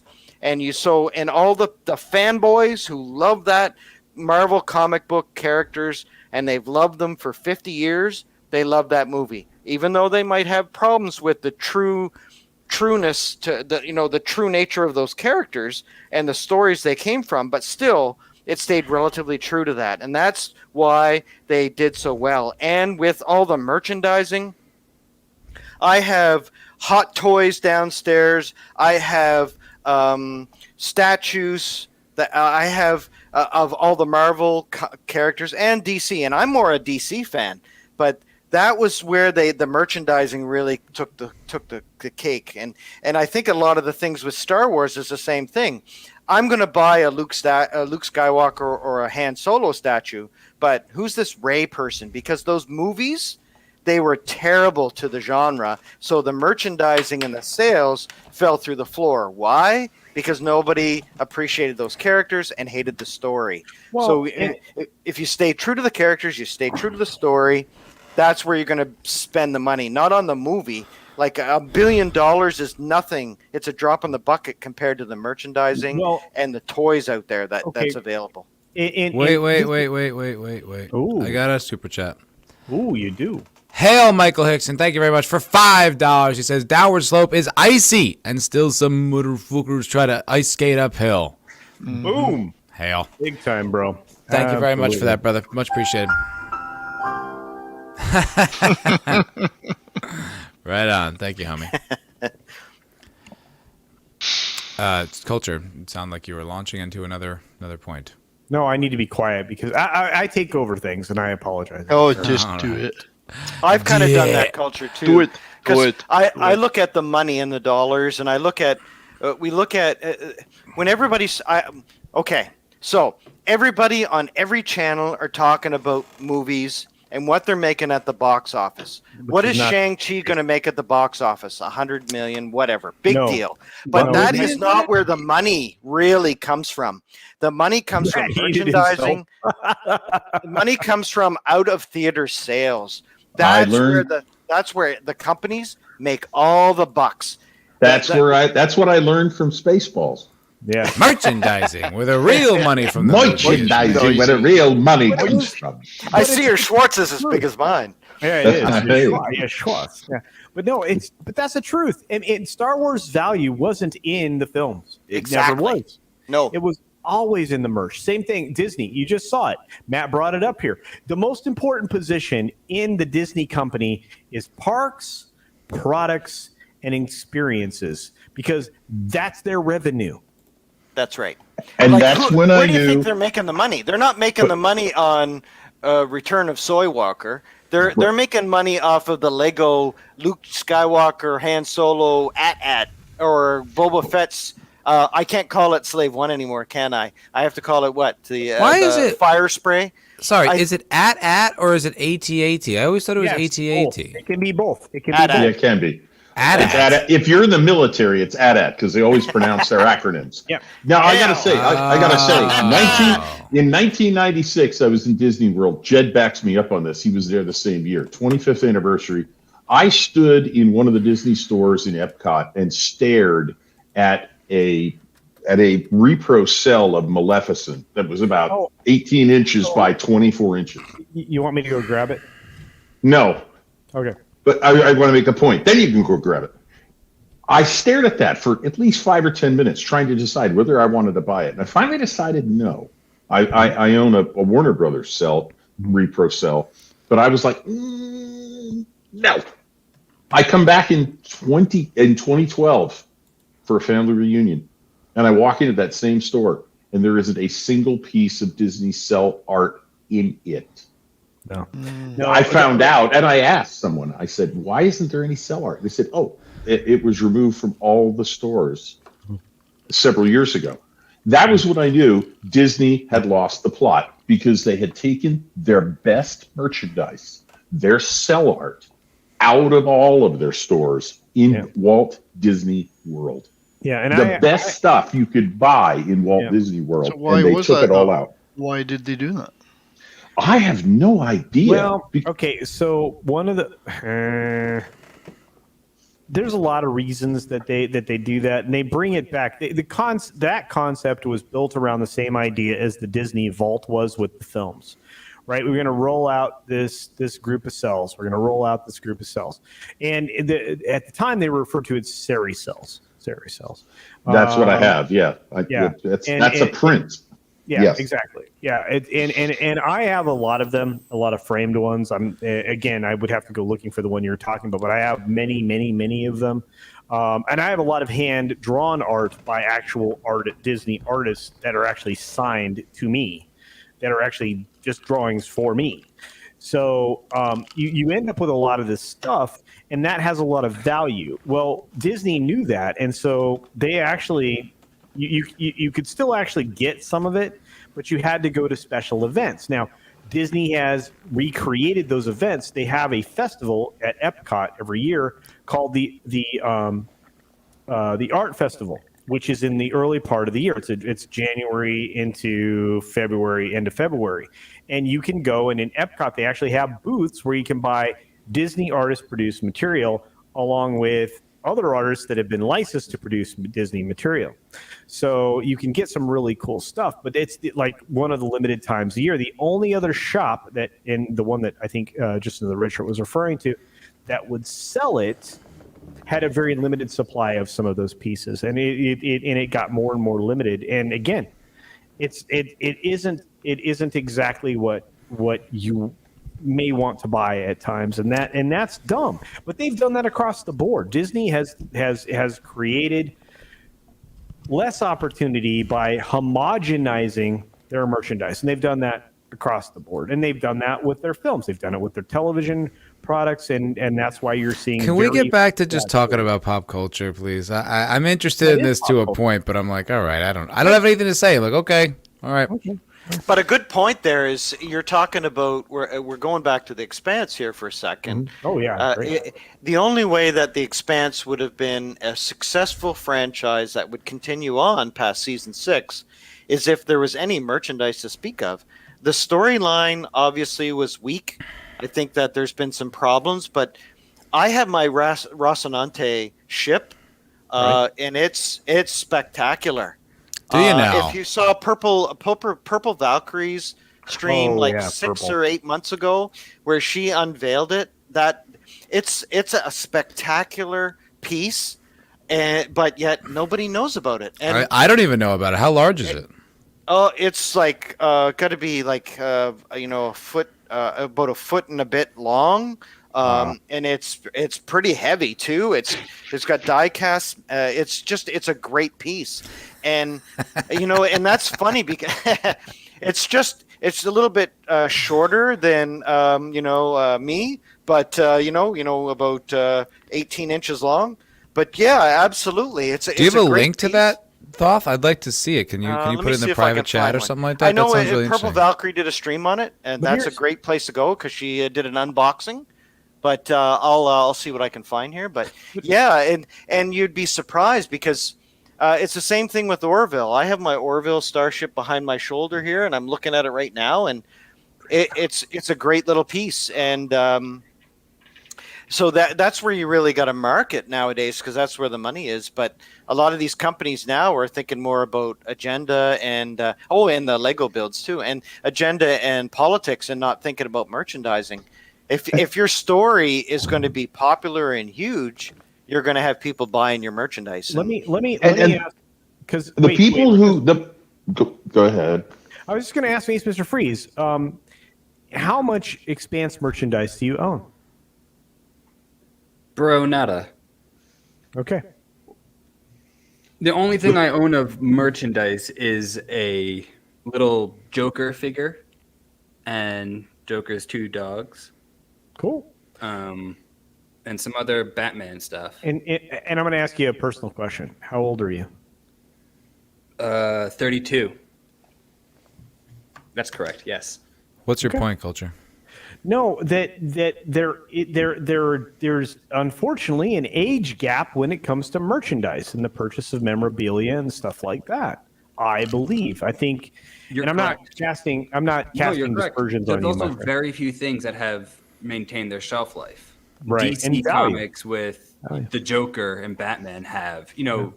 I grew up watching Star Wars every Christmas. To me, Christmas wasn't a thing, but I knew that it was Christmas because it was wintertime and I was watching Star Wars with my siblings. Right, yeah, because probably your affiliation. I'm Jewish. Yeah, so I have candles in the corner because that's what people do. No, absolutely. And so I had no idea, but it was near as a Christian tradition as an American tradition, as a global tradition as could have been, because that, it was Star Wars. I'm Luke Skywalker. I'm here to rescue you. I missed that's dope. I missed a super chat from the Islington girl. Hail the Islington girl. I'm sorry I missed that. I don't know how I saw that. I don't know how I didn't see that. But for $5 Canadian, thank you so much. She says, I think I have the bends. And then it was like a swimmer in a wave. So thank you, Islington girl. I'm sorry I didn't catch that. to try and suck up to Matt and put this back on pop culture. Thank you, Thoth. See, that's what I like. I'm the host. Suck up to me. That's not who's speaking, Matt. Oh, sorry. Even when I do get a word in edgewise, somebody else gets credit. I love it. No, so we've established that the money that comes out of merchandise dwarfs box office, and it can, it can, especially for long running IPs. And I would argue this is where my argument is the weakest, is that normies don't tend to buy a lot of merchandise. They certainly don't buy the high-end stuff. They don't buy the hot toys. They don't buy the $300 series cell. Right. And the necessarily the reproduction of a starship. Right. Exactly. So wait a minute. If they're driving away their dedicated fans, which they are, by injecting agenda into the stories and destroying the characters that have carried the big fans, the dedicated fans, through for years, they're not just taking a small portion out of their box office and having the normies show up and watch it anyway because they don't have a vested interest in the series, in the IP. What they're doing is they're shooting themselves in the head, not the foot, because they're going to destroy their merchandise revenues. Right. Well, that's true. And I'm going to ask Matt a very important question to Please follow do. up with that. Yes, sir. Matt, you were in Vegas with us, right? That's correct. At the sci-fi convention.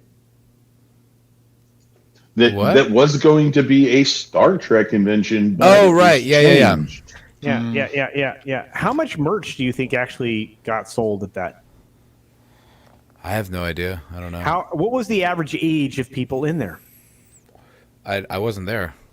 Well, according to Nerdrotic and many others, like Nick from Echo Base TV and Echo Base Network, et cetera, the average age in there was over 60. Yeah, that sounds about right. So what that tells me is this. They have no new fans. No, they're not getting the new fans they think they were going to win with this stuff. And they have no merch to give them. And Well, they burnt their bridges with all the old fans, too. See, the thing is, we're saying this as if it's like novel. There's no way these people don't know this. Like, they make these things. They see the numbers. They know what the finances are. I don't think that they're like, what? Like, they must know and must not care, because there's no way it's confusing. And again, unless they're protected. Unless they're protected from that information. And this is stakeholder The executives? capitalism. No way. No. You're protecting the investors. The executives do jack shit other than convey information and try to manage these. Hey, George. And the man of the hour is here. Hello. Hey, George. Hello, George. You can actually move me to the bottom if you want to. Matt, culture. I'll move you right out of this stream. How about that, culture? Ah, that 70s rock fan, my favorite. Hey, dude. Good to see you, buddy. Lord Toth. Culture. Hey, George. It's great to see you, brother. Great to see you. How are y'all doing tonight? Pretty good. Well, it's good times. Pretty good. Very well. Good times. How are you doing, 70s rock fan? I am doing well, my friend. I got the tonight's malt whiskey of choice. Oh, beautiful. Lovely. So I'm doing good. He's already said he's going to be sharing a bottle with each of us the next time we meet up. I will. Oh, So you're going to have a full luggage, I think. Once we're allowed out of the People's Republic of Kazakhstan, I'll be visiting you all. Of Kanadistan? Kazakhstan. When do you think they're going to let you out? Oh, about 2040 maybe, or 2050. The good thing is I have a badge. I can go anytime I want. Oh, that's nice. Well, then, don't you need someone to carry your bag? You need. I'll hire you first. Yeah. What was it in around the world in 80 days? That's Ace. That looks pretty awesome too, man. Those That's look some awesome, good Ace. stuff. Yeah. Oh, so what are y'all talking about, Matt? We were just talking about the Expanse, kind of great like show. them sort of dumping it off on the 6th season and not really. Yeah. Doesn't look like they're committing to it, and sort of Hollywood in general, their lack of connection with their audience, how they don't They don't build audiences that are invested emotionally so that they would buy merch and sort of, expand like the profitability of these IPs. Just sort of that general conversation. Are you a fan of The Expanse? I am a fan of The Expanse. I think that what they're doing is wrong because especially it's like what Hollywood used to do, when they'd have a series and then they would just end it. Mm-hmm. But we got used to the last few years where no matter what, when they were going to cancel it, that they would run it out to its completion. And the way that Amazon's treating it, I think they're going to lose fans. But again, Amazon and Hollywood don't seem to care anymore about fans. They just have an agenda. I mean, I was just talking about this earlier where you have Hollywood itself has become a leech. It's a pariah that's actually eating its own IP. I mean, whoever thought? Think about it. You have a business, you have a product, whether you're artistic or not artistic, you have a product. The goal is to please the customer so that he returns, so that he buys more products, so that you make more money, so that you can make better products, so you can get more customers, so you can make more money and continue the cycle. It seems lately that they've gone, okay, they put a line in the sand. They're saying, we don't want these customers anymore. We want to create a whole new fan base. And to hell with the old ones who actually built us up. And on one aspect, you can go, if it's your company, do whatever the hell you want.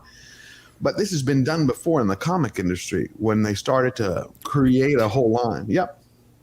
Later in theater. Just saying goodbye. Keep on. Sorry. Later in theater. So what do you think about The Expanse? Well, we were talking about it. I mean, I think season 5 was totally torpedoed because of Cass Anvar's Me Too allegations. I think the first half of the season was terrific. The second half was garbage. For some reason, a lot of the Expanse stans have not caught on to the fact that the past season was shit. It was shit. Yeah, and a lot of people push back. I had Gary on my channel for the first time ever to cover that last episode, and that video still is at a 50% downvote ratio with Gary on it. And I put out another episode of another just video the next week or whatever. Same thing, 50-50. And then the stream that I did today has got, I think, 10 downvotes, which is not a lot. But for me, that's very rare. So it's the percentage. But you know what? You hit on something that I've actually been thinking about for the last 6 weeks. What's that? Okay. You remember Breaking Bad? You love Breaking Bad? Like Breaking Bad? Hated Breaking Bad? It doesn't matter. First 2 seasons are good. Okay. No. Think about it. No. I wasn't going down the rabbit hole of if you love it or not. That's why I kind of said, bad question. My point was, do you remember once the audience connected with the anti-hero, the drug dealer teacher, okay, they formed an attachment and a bias. Once you had that bias, in the first 2 or 3 seasons, you had the wife was, quote unquote, a good guy. We're not talking hours later. Okay. Right. Remember how many letters and campaigns there were we hate this twat. Mm-hmm. And so it started me thinking, and there was a show that my family started watching. My entire family started watching the last 6 months. It was called The Magnificent Century. Some Turkish, it's about Suleiman during the Ottoman Empire. Anyway, the whole point is there are 2 characters in there that depending upon your perspective, one can view as a hero, one can view as evil. But once you get attached to a character, it doesn't matter if I drop 10 tons of facts and go, this one butchered kids, burned people. You know what? You're right. They're going to justify it. Once a bias is in bed, I've been trying to find what is the solution to detach someone from bias using fact. So far, I have not found the answer. George, it's very little.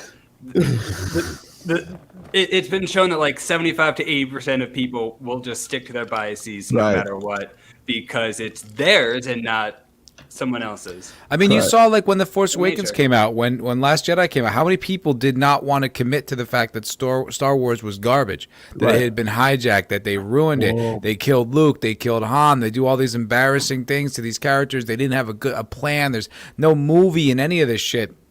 I mean, it was hard. It was hard for a lot of people to accept that and to believe it as it was in front of their eyes. And I think that's what's going on with the Expanse fans right now. They're it all was great. It's it fucking all wasn't. You know what I mean? You got 3 great seasons, 1 lukewarm season, 1 straight up bad season, and now the last season's got 6 episodes. I'm not very optimistic. No, the last season, what they did, I mean, it went total SJW. And I was like, when I saw people praising, I'm like, is this your bias speaking? Is it you're projecting your love for the show? Because like, what the hell happened? I mean, there were moments in it that I liked, but most of it, I was like, yeah, this is Drek. Yeah, Drek, I will say this: day one, Matt and I, we had that chat, and we said day one, this was awful. Yeah. Like right off the bat, the first few episodes of season 5 were outstanding. Like I would put them up against the greatest sci-fi shows of all time, the greatest episodes, because those episodes, really you had the meteors that were striking the Earth. Yeah, you had the drama that was going on behind Fred the scenes. Johnson dying. You had the crew. Yeah, the crew of the Rocinante, our heroes, were all stressed. There was, they were being torn throughout the solar system. They were all in separate areas. Like, what's going to happen to our family that we've grown up with in those 3 seasons? Yeah. And most of the 4th too. And then, bam, it's like, what just happened? Like, I went into season 4 thinking, oh, this is going to be awesome. And then I'm like, it was fingers down a chalkboard. And then the next episode and the next episode, I don't want to see Naomi again after that. Oh my God. Like, it just was awful. I got a bad feeling watching the panel today, just seeing her, just being like, ugh, you. And she's running the panel, right? And it's like 2 years in a row. Ugh. Oh, I mean, when you were talking about The Force Awakens, I mean, Force Awakens and Last Jedi to me were the equivalent of like, have you ever heard of when I grew up, there was this like XXX video. It wasn't sex. It was called Faces of Death, 5 Faces. Oh, yeah. Faces of Death. I do remember that. Yep. To me, that's what it reminded me of. It was like, you're dating yourself a bit too. Yeah, I know. Video of dead people? No, it People was dying. Like, it was like they had a shark attack or they had a police shooting. It was it was just real life. A lot of it was fake, though. A lot of it was proven to be fake afterwards. I didn't know that. But when you're 12 or 15 and you're watching it at a party, you're like, oh my God, that shark just bit his leg off, Yeah. George, that was the benefit of being a teenager during the Second Iraq War. We got to watch the whole whole thing video getting taken down. The best thing was Baghdad Bob, in my opinion. My God. We have our very own version of that. It's He's called in the White House. Jen Pataski. Yeah, Jen Pataski is the new Baghdad Bob. But are here's we getting political? Hold on. No. Wait a minute. I just have to answer that culture. Did you see their phony white Oval Office set? Oh, it was amazing. I love the green screen. And it was very clearly badly done. Do you know why they did that, Matt? You're gonna crack up. I mean, it was funny. We're not going to to OMB across this fucking street. It is. It's across the street. Instead of using the Oval Office, they set up a set across the street for one reason. It's because of the fact that it has a monitor system where the teleprompter doesn't have glass. So they won't see him reading the prompter in the reflection of the teleprompter. That's the only reason they did it. I was like, what? That's a great reason. No, it's a better room. Teleprompter. Anyway, we have 2 meeting rooms. This one has a better screen than that one. Do you want 1080p or do you want 720 on a presidential broadcast? My original point was the Star Wars reminded me of 5 Faces of Death. Force Awakens and Last Jedi was like, how can we butcher these characters and humiliate them on screen? But it was worse than that because you went into the film and this is the problem with the Force Awakens. I've said this 1,000 times at this point. We all went in there and went, hey, this feels Star Wars-y. Not we, motherfucker. I hated that shit from the jump. I hated it from the first 5 minutes. The second they left that village, I was like, something's way off here. Something is very off in the air. I did like that opening where he stopped the boat, and then I was out of it. That's where I like that one part, that little raid on the village. But after that, everything else was fucking done. Shit. But that bolt, being a fanatical growing up in the 70s Star Wars, I saw Star Wars at the drive-in theater in 1977 on opening night. And I'll tell you what, when he stopped that bolt, I went, that's not Star Wars. Yeah. My wife was like, really? Wow, from the jump. We're in a theater. Good for you. Okay, so first of all, that was a Matrix thing, right? Yes. Bullet. Instead of what Darth Vader did, which is deflect the bullet. Deflected it. I love you, culture. Absolutely. Absolutely, exactly. It's a different thing. Okay, but okay, so this is the problem. I went into the film, I'm like, okay, that doesn't feel right. And the entire film was like that. When I walked out of the film, at least I was talking to my family. We had everybody. I mean, when I say everybody was there. And we were all like, oh, that was interesting. Felt very much like the first film, A New Hope. We were referring to Star Wars, which is what the name of the fucking first film was. Goddamn Star Wars. Right. Anyway, so, you know, and my brother and I, who were the most connected to this, by the way, my youngest brother and I, we were like, I felt Star Wars, but something's weird. So we went home. A week later, I'm like, wow, that shit's broken. And then I started to break down in my mind everything that was wrong with the film from that very first scene, right? Because I'm like, and there was a lot. Yeah, so much. And here's the problem, and this is the problem with J.J. Abrams and all of the modern creators. They motherfucking steal shit from other places, and it's not original in any way. So I can go scene by scene, just like I did with several other films recently, including Shang-Chi and the motherfucking bullshit cock rings, and say this. That's the funniest thing I've heard all day. You stole every fucking thing in this film from better films every time, and that's the problem. Matrix, you know. Yeah, I mean, I can go through them all as we go through that other film. good parts of movies and Well, no, listen, I disagree. I think everything really is a mosaic. I don't think there's anything original. There's nothing as original. You steal from the best. That's what good storytelling is. But what you don't do is do it like it's not theft. Like when I write, when I've created things, like I'm inspired by certain moments, and I will take those moments, but I will reform them into my own thing, and I will mentally acknowledge that I'm taking it and kind of weave it into the story. I mean, nothing's original. Star Wars isn't original. Matt was not the first man to wear women's clothing, but he certainly did it the best. Absolutely. See, that's what I'm saying. But the thing is, but the difference with these creators, it's not that they steal these ideas. Everyone steals ideas. I mean, there's no such thing. Like it's all repackaged. But what they do, being inspired by. I mean, yes. two different things. What they do is it's like they're ripping it off essentially. Right. It's like, you know how Mac and Me is a rip off of ET. It's like they're really just stealing what worked and then repackaging it to sell it. They're not taking creative inspiration, and that's a significant difference to point out, Culture, because when people try to like, oh, they did that in the Matrix first, it's like, so what? The Matrix got it from another movie, and Star Wars got it from a property. It's like, it's not the point. I will say there are a few films which are original. Most of them, I believe, like Usual Suspects. You remember when Usual Suspects came out? Mm-hmm. Yeah. Well, yeah. I don't. I do. No one? Not when. Yes. You know I do. Yes.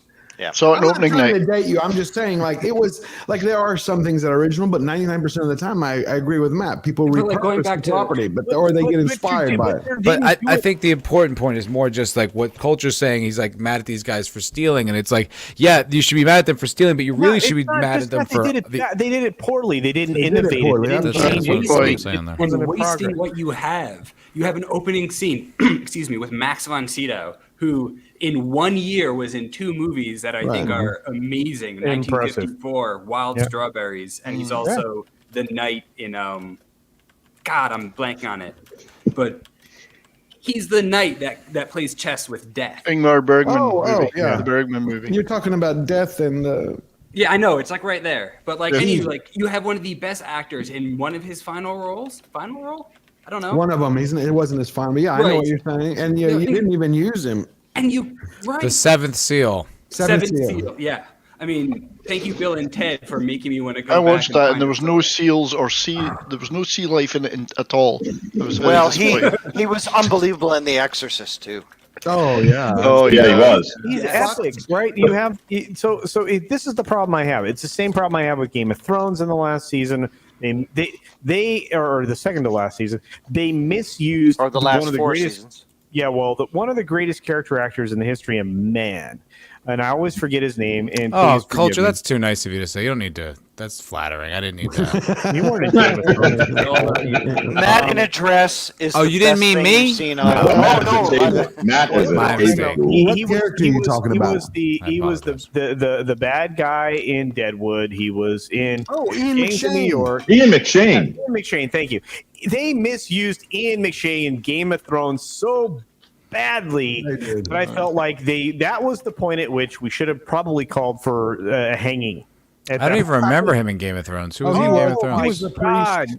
He was that priest who got the hound to like put down his sword and look at him. He was turning Hound around. He saved him. He saved his life. Remember? Right. It's all about the broken man, right? It's about the Hound. Yeah, that's right. Yeah. And it broke my heart that they could not get him longer.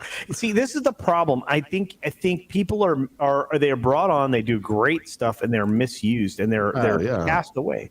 And Max von Sydow, multiple times in his career that happened to him, and there are several other people. But I got way off the subject, and that usually happens. Wait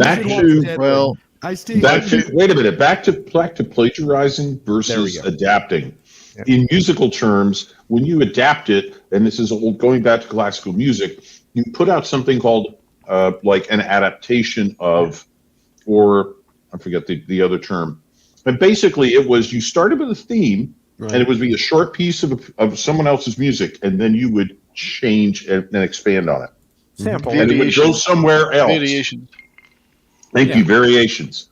And there's some very famous variations. And in some cases, the variations now are more well-known and popular than the original music they were based on.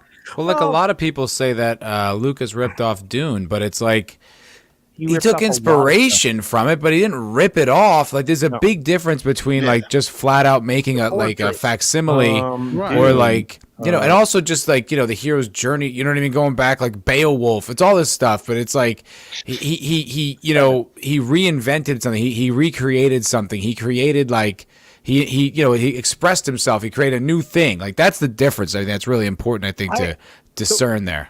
No, you're right. And I have 6 inspirations for my horror film. 6, not 1, 6. You know what I'm not going to steal? I'm not going to steal scenes from those 6 things that inspired me for my film. I haven't. The way I wrote everything, they just inspired me. The way I'm writing, the stuff that I'm telling, the way that story's being told. It's different.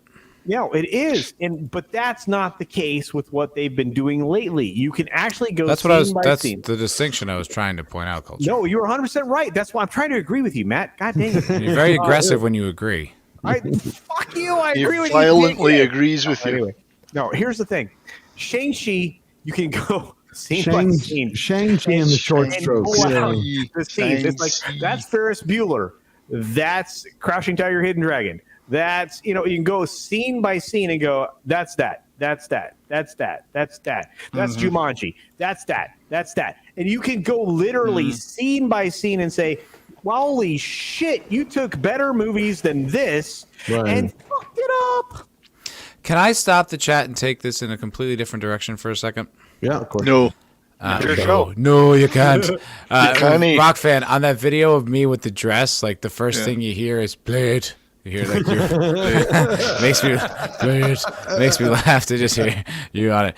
But so this is totally random. But a buddy of mine that I used to work with back in Los Angeles when I worked at the bakery, this dude Matthias, he's Afghani, like he's half Afghani, half Austrian, and I guess he's putting together like a fundraiser for like families in Afghanistan who are like displaced and all that stuff. Yeah. So I'm just sharing the GoFundMe.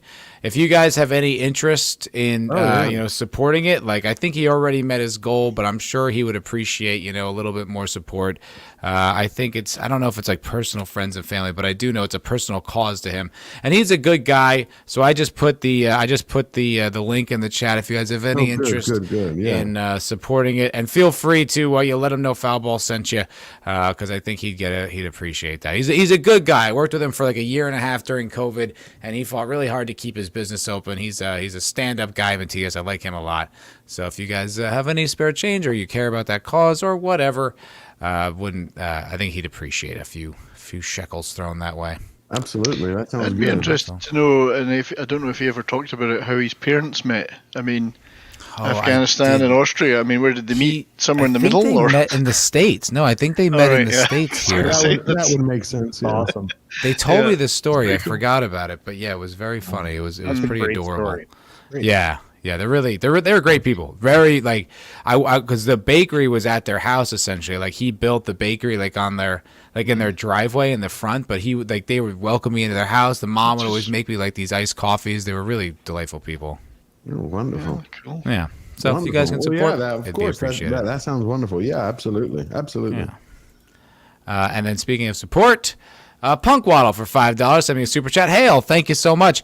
And he says the best art is created as a response to being inspired by someone else's work. So most good work is basically a bastardization of two inspired minds. Yeah, well, nothing's new under the sun. Yeah, but that's also true. I mean, you got 7 stories. That's why I kept holding up this. You got 7 stories, 7, and that's the thing. I mean, those are the places we all work from.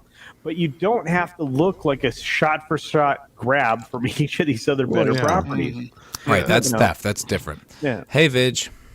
Well, VW. Hey, Vigilante. Turn up your mic, bro. VW. All right. Can you guys hear me? Yep. Yeah. Cool. All right. Vigilante wins here on the 36th episode of the MFer Cocktail Lounge. 36 episodes. My gosh. Wow. That's quite a few. It's all grown up. He is. Yay. It'll be leaving home soon. Oh, it's 36. You're old enough to be divorced and bitter. No. It's heading that way. Yeah. No, if you're in that generation where you just turned 36, you might be making your way out of your mom and dad's basement. In 36, the new 18. It is. 36 is the new 18. I'm 36. So you're getting ready to go to college. Yeah, exactly. I just started. I feel like I did start a brand new life with this whole YouTube thing. Like I feel like you did. totally You did. different. I have seen you as a lampshade or wearing a lampshade. I've seen you as a. I've seen what you did previously in life. Vegas. Yeah. So did you ever work on a film where you just said this is just a total ripoff? I gotta go. You don't have that choice when you're an actor. No, I meant inside of you. I worked on something that was a legitimate ripoff. It was like she told me she basically just rewrote a scene from a movie she liked, and it was like a short film that was a flat out ripoff of something she liked. It's like all it was. George, actors don't have anything inside; they're empty shells. Empty vessels. We need to be filled up. I don't have. I like.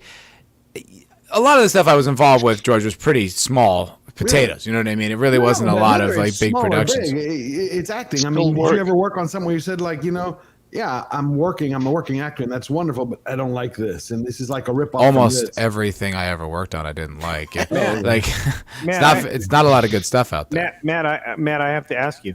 Do you ever regret turning down the softcore porn jobs you were offered in a foreign country? # should have gone to Romania. Yeah. Romania is maybe it's because I'm on every episode, but it's getting to be like Brie. Like, hey, he should have went to Romania. Look, it's like the Matt story. It's like I love Matt with a passion, but I can't see Bruce Wayne's parents get shot in that alley again. You know what I mean? It's like, and maybe again, I'm on every episode, so and I love it. And listen, I'm actually saying this to protect Matt. We give Matt a hard time. You know, he was in Hollywood. He did the Hollywood grind. I know there's things to make fun of. There's things to be, horrified for if you're me. But at the same time, I don't know that I could have done it. I don't know that I could have grinded to even get those jobs or do. Dude, you don't even know the half of it. Wait till you get to the stage acting level. That's a whole other ball game, bro. Ball game being the operative word, right? Hey, now, you know what? I thought that was Ezra Miller's gig. No. Stage acting is even more demeaning. I'm just gonna say out loud in front of humans. I'm just gonna say. Why is that? Because some of the stuff you did, not even close to what happens with stage. Oh my god! Really?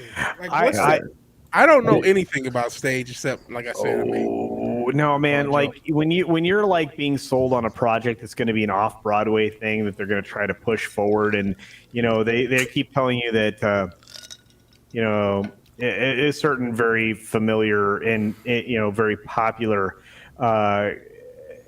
composers involved, and it's going to be this big show, and you show up and it's like a bunch of high school kids built your sets, and you're like, and then you start to sing the songs that are around the whole thing because it's musical theater, and you're like, and nothing makes sense. And then they're like, oh yeah, and this is your costume, and it looks like the cod piece from fucking the one that Sting was wearing in Dune, and you're like, yeah, So you were on that's your stage costume. culture? Question mark.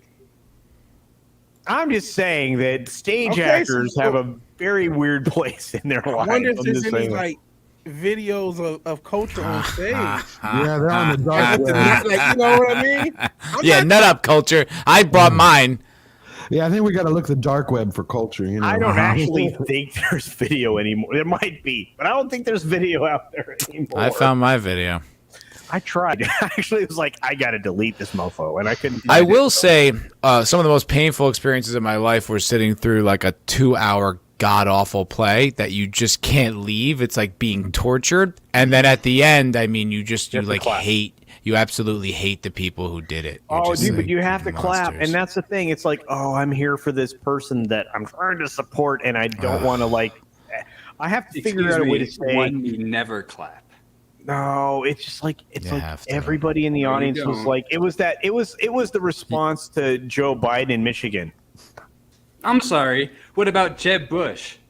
Exactly. It's like, You don't have to clap. Where did that come from? I know it's that moment where it's like, just clap or please applaud or Please, whatever. It's please just, applaud.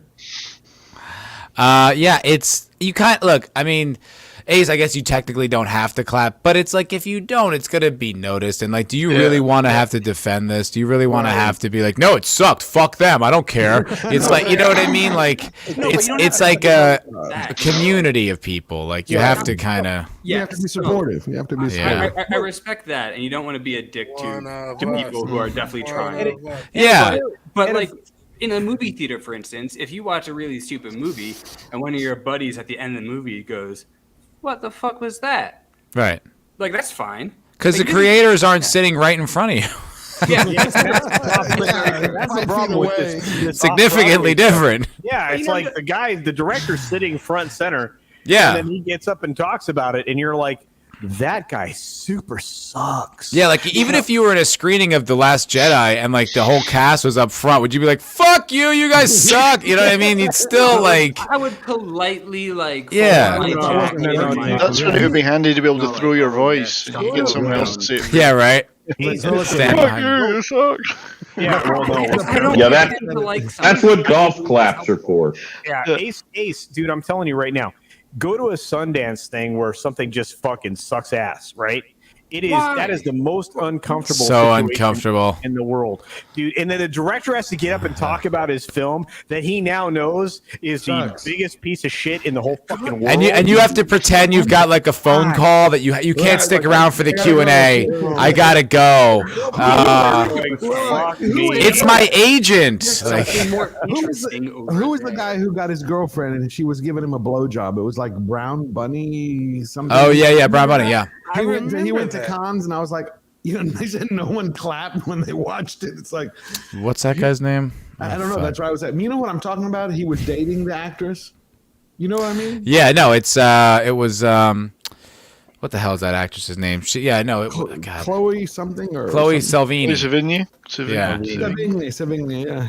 Yeah, that guy was a real creep. That director's kind of a creep. Vincent Gallo. Vincent Yeah. Gallo, yeah, Yeah. that's him. Yeah. But he No, walked out of that. He walked out of the cons like, this is the greatest work of art I've ever created. And you could see Yeah. everybody behind him like, Artistic okay, yeah, let's get the hell out of here. He just got a blowjob from his girlfriend. That's a real thing, and you actually die on stage. I don't even think you understand. It's worse than like dying at a comedy club, right? Like Because you can't just walk off. No, It can't be worse than torture. bombing at a comedy I've done a club. lot of amateur It's dramatics. It can way get worse pretty than awkward. bombing, dude. Way worse than bombing. No, it's got to. Yeah, you're right. It might be worse. 'Cause at least with bombing, like they acknowledge that it sucks. Like when it's really bad in 2 theater. hours. You were up there I don't know. performing I don't this think it was dumb that fucking bad. shit. and you sang, and you were like, and then you're like, my soul left me somewhere in the middle of all of this. Look, and parents are able to be kind enough really while they're You know what's kids unfortunate people, about all this, right? What? Is what happens in California doesn't stay in California, because I think No. that would fix a lot of problems. Absolutely, it would. But I also wish Or sometimes at least firewall them. Yeah. There you go. Yeah, I was in a stage production of The Music Man once that was precisely that, dying on stage for the entire play. How do you kill Brutal. the Music Man? You cast 4 guys to be in the quartet who can't blend together, Well, and the one of them goes Wells flat. Wagon is coming down the track. Sorry. Yeah, and one of them constantly sings flat. So, God, Lord help me. oh yeah, it was. And then finally, the second tenor, who's the guy who actually sings the melody, just lost his voice, and instead of putting the understudy in, the music director directing, who was conducting the orchestra, sang the melody for the quartets from the orchestra pit. It happens. Look, we had decorated the. Wow, I'm going to start to get into weird stuff. You don't have to. Okay, I'm going to stop. Because I'm going to reveal a lot of information. I probably should just quit.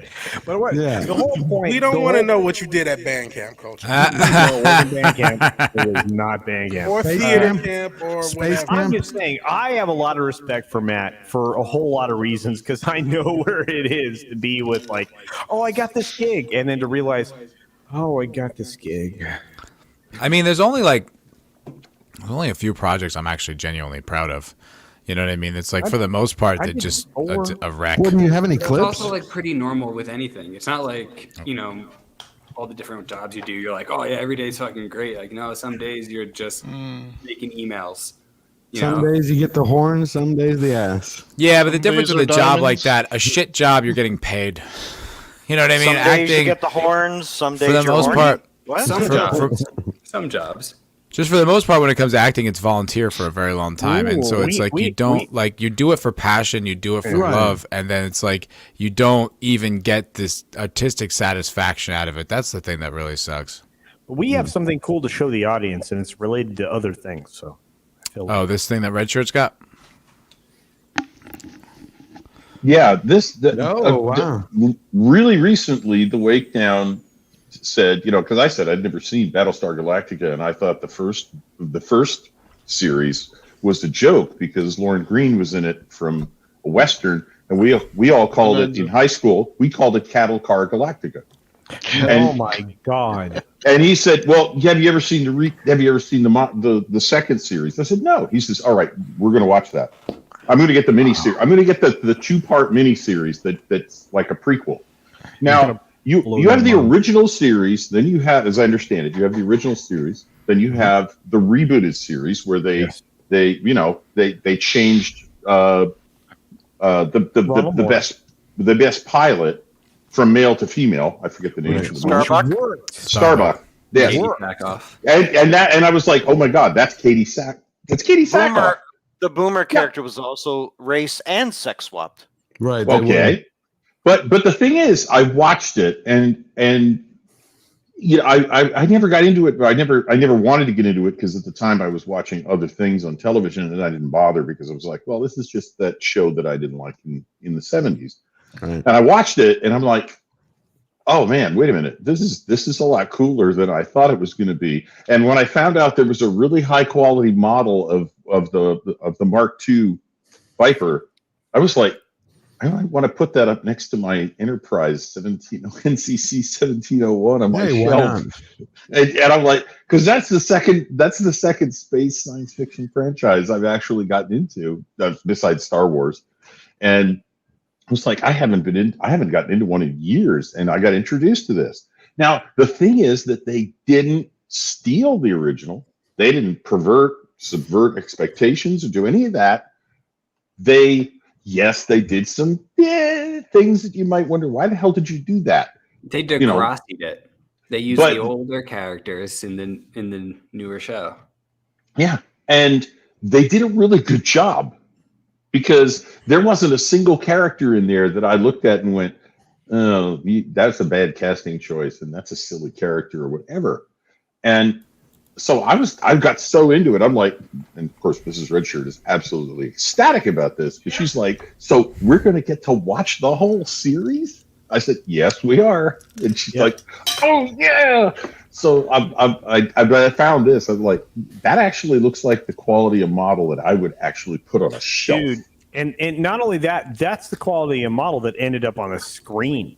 I mean, this was one of those series where you had a great mix of practical and special effects. I am a practical effects guy, which is why 50% of what I'm going to shoot for my film will be practical effects, because I believe in them so much. I think, and not only that, it reduces the cost. Believe it or not, your costs come down when you invest in good quality practicals, right? And not only that, it's believable because you can do anything in space with that model, right? Yeah. Yes. And what I would also argue that is probably the greatest fighter, space fighter in the history of science fiction. I was just going to say something like that. So iconic. It's so cool looking. It's sleek. It looks badass. I mean, it has air vents. I don't know why, but it still looks really badass. Because it can fly in an atmosphere. It does atmospheric flying. But the thing I like about it, is it's something when I finished towards the end of my model building career in high school, I used to do to my models, which is if you look at the nose of it, right behind that red band on the nose, there's a dark scuff mark. Yep. That's weathered. That's a weathered model. It's not like it just rolled off the assembly line. No, that's been flown, and I used to do that.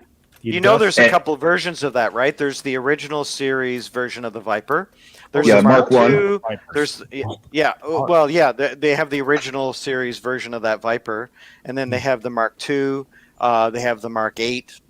There's a couple of the Vipers they actually have, and that's what's so awesome about this company too. They do a great job with not just Battlestar Galactica, but Orville, Star Wars, Star Trek. There's some really great models, and they do the XS ones too, the extra large ones, where they're huge versions of the models. So my Enterprise is like huge. My Viper MK2 is huge. It's right behind me. Mm-hmm. They do the Pegasus, the Battlestar Galactica. I love those models. So yeah, you're talking Eagle Moss, right? Eagle Moss. Yep. Yeah, I have the XL series of the original Star Trek TOS. Oh, I love NCG 1701. That's what's on my. That's what's in my old icon that I used to use before the Prisoner, with the Latino slant cup, personalized Latino slant cup in front of it on the shelf. Mm-hmm. That's the original XL. That's the XL original series Enterprise. And that's doing merchandising right. That's doing merchandising right. You bring a love to the craft, and these and culture. You're absolutely right. Those models you could put up on screen. You could shoot. Oh, I can dress that model and put it up on screen, and I can shoot it from any angle. I can make you believe that's a real thing.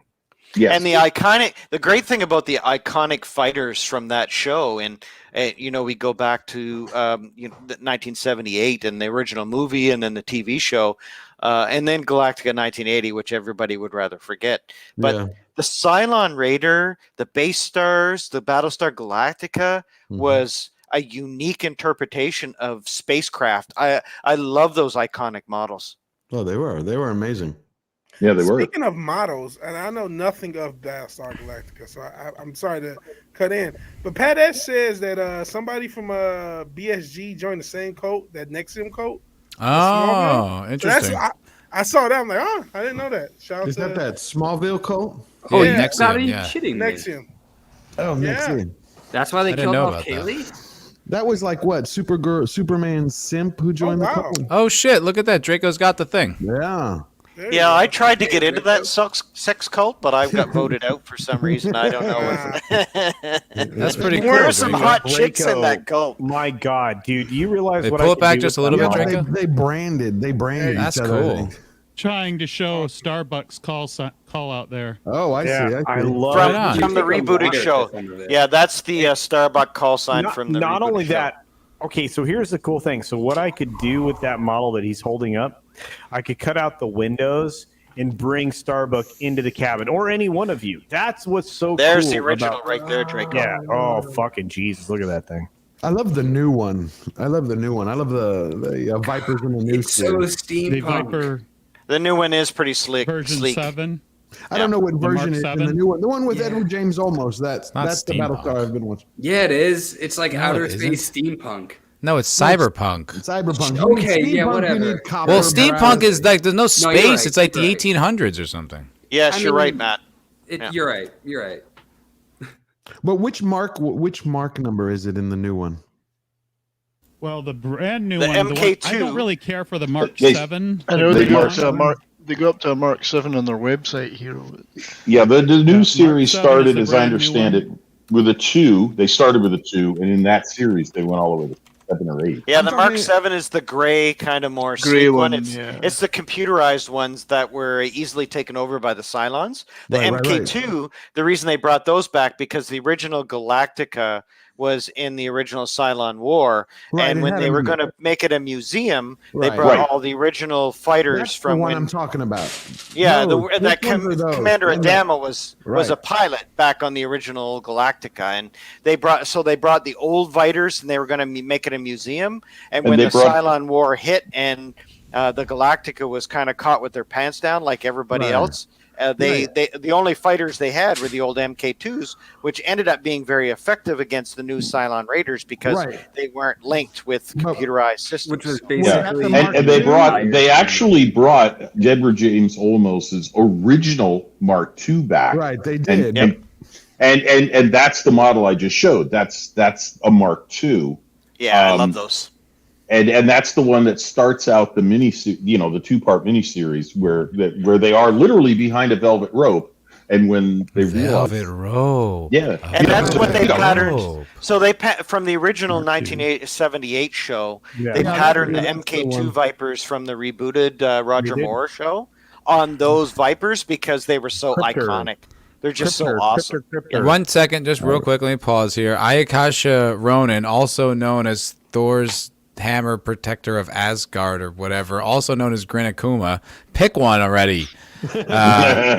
Says, you know what, Hopper? Get through the chopper. He's doing his puffy thing. He's going through multiple names. He'll decide on one. He'll settle on one He'll eventually. settle. Yeah. Let him be. Thank Yeah. you, Yeah. Ayakasha Roman Grinakuma Thor. Yeah, kind of like Robert did. Yeah, if he Oh did, yeah, he Robert. would go there. I don't even know who Robert is anymore. Yo, he's Cold Era now. Oh, He seems to see, have I settled forgot down, about gotten that. married, got a job. I started a career. separated Cold Era from Robert in my head. I'm just like, oh, Cold Era, right? Oh, it's Robert. It's so hard to keep up with. Anyway, I would have to say that I like the Cylons in this one with number 5 or what was it, number 5, number 9, or whatever. We all like the Cryptor, Cylons, yes. Cryptor. Number I have 6. the original box set for the show. Really? Right here. Wow. Yeah, that does not have a picture of the Cylons. And if you No, buy the that's new sweet. DVD box set, it does have a picture of the Cylons. Sweet. I've Yeah, I have that too, I've- Culture. I've seen Gaius Baltar's house Draco, where's that from? in North Why you Vancouver. ended that with house? This one? Yeah, is that the Eagle Moss? These are all the Eagle Moss. That's the These Eagle are all Moss, the Eagle yeah. Moss standard Battlestar Galactica. so I've never Well, seen something Battlestar Galactica, Come on, so I don't man, have anything shoot. to say. You've Okay. never seen the Oh new no, one or we the got to old move one? on then. Okay, well, y'all just It's been like 30 minutes. I let you guys go. I don't have Okay, anything to like, say the here. radio Thank you, Matt. Let me activity. just say this: the Wake Down convinced me to watch it. Yes. You should I watch it. suggest that you watch the prequel 2-part miniseries because it literally precedes the television series. Right. So it's a I will- great starting no, I- point. I intend on doing it. Don't get me wrong. I have a bunch I got to watch now because I'm rewatching Band of Brothers. About to Oh, start a yeah. rewatch of that Uh-huh. because I saw I that don't know. a year Pat ago. S is still here. Hail Pat S because What's up, Pat Pat? S. Behind the scenes is producing a multi-channel Band of Brothers He 20th year Wow. retrospective. I will be hosting on what day am I hosting? The 21st, I believe. Whatever Thursday, like I think it's the 21st. I think I'll be hosting. Don't say. Yeah, I'll be guesting on Latino Slants channel. There's going to be a bunch of us involved, so it's actually That's nice. pretty cool. I'm pretty excited about that. So Let me see. Can't jump into Battlestar yet, but I will. I still have Pat S's email here. Toolbox culture. Well, I will say this. So back in the day, Night, rough girl. Good night, Rough girl. girl. So several years ago, I've had the honor of meeting Dirk Benedict and Richard Hatch. Yeah, Sorry, I just sorry, Thoth. I got to interrupt you. I have to say to one rough girl, you are a dirty bad girl. What am I missing? You dirty bad girl. Yeah, what are you talking There you about? go. I'm done. That's Matt. my good deed for tonight is done. Matt, did you say Thursday Sorry, the Thoth. 21st? I'm not. I think it's the 20-somethingth. Why We Fight? Is that Episode 9? Is that the one I get? Oh Jesus! Oh, that's a great episode. Oh boy, that's an intense one. Well, yeah, but guess what? That's the one I got. Pat S is inflicting me on you. Look, Oh no, that's all right. Yeah, Thursday the 21st. That's me. I Those want are to bad. say Brilliant show. If anyone hasn't seen it, you should watch Band of Brothers. Definitely. should. One of the best I- miniseries ever made. Absolutely. I think Band of Brothers than Deadwood. Yeah, I love Deadwood. Deadwood's great, but I brought Pat S on my show today to promote this along with Purple Valkyrie. He's running the pre-show, guys. Purple Valkyrie is the pre-show. That's And dope. Let me tell you, this is going to be epic. You're going to have this going across multiple channels, multiple creators, a lot of incredible guests. You're going to get the exposure to something that brought us all together right after a terrible event that happened in the United States. Yeah, it's true. That's a good point. I always I like get the asked. Eagles I match. get asked Eagles by match. Pat S to appear on one of the shows too, and he says, "How about Friday night at 7:00?" And I went, "I've got like 3 shows that I'm supposed to be wrenching for on Friday nights at that time." And That's a like, tough that would be night. a hard one. Yeah, Friday nights is a tough night. And he said to me, he said, "I've asked like 4 people, and all of them said the exact same thing. I know a lot of wrenches." And I Yeah. He asked me for that night. I'm like, you want me to take an hour to an hour and a half out of a Friday night? Are you kidding? Yeah, it's a tough one, but I did recommend. I did mention your name, Thoth. I'm pretty sure Pat S already had it. Red shirt, you too, and Rock Fan, because we've all talked about war movies on this show before. So I was like, oh, they'd be perfect. Like those guys I would be gave him perfect. I gave him something that is normally available on a Friday night, The Wake Down. Hail the Wake Down. And I'm very much into that type of movie, and Band of Brothers is huge. Love that. It's Oh, yeah. perfect, and it I mean, I ages. grew up, I'm old enough ages to have like grown a up in wine. that atmosphere. It does. Yeah. It really does. Honest to God, like it's. I Whenever watched I it when it watch- came out, and I liked it, and then like I'd always enjoy it, but I swear over the years I appreciate it more and more. And every time I watch it, I appreciate it even more. It's so stupendous, and there's so much about it that is just like it. I think because I was younger when it came out. I think I was like 18. What year? Well, like 16, 17. I was like, around then. And I liked it, but it was like the action was like front loaded, and then it's just kind of more about the men involved. So at the time when I was a kid, I was like, oh, it's not as interesting.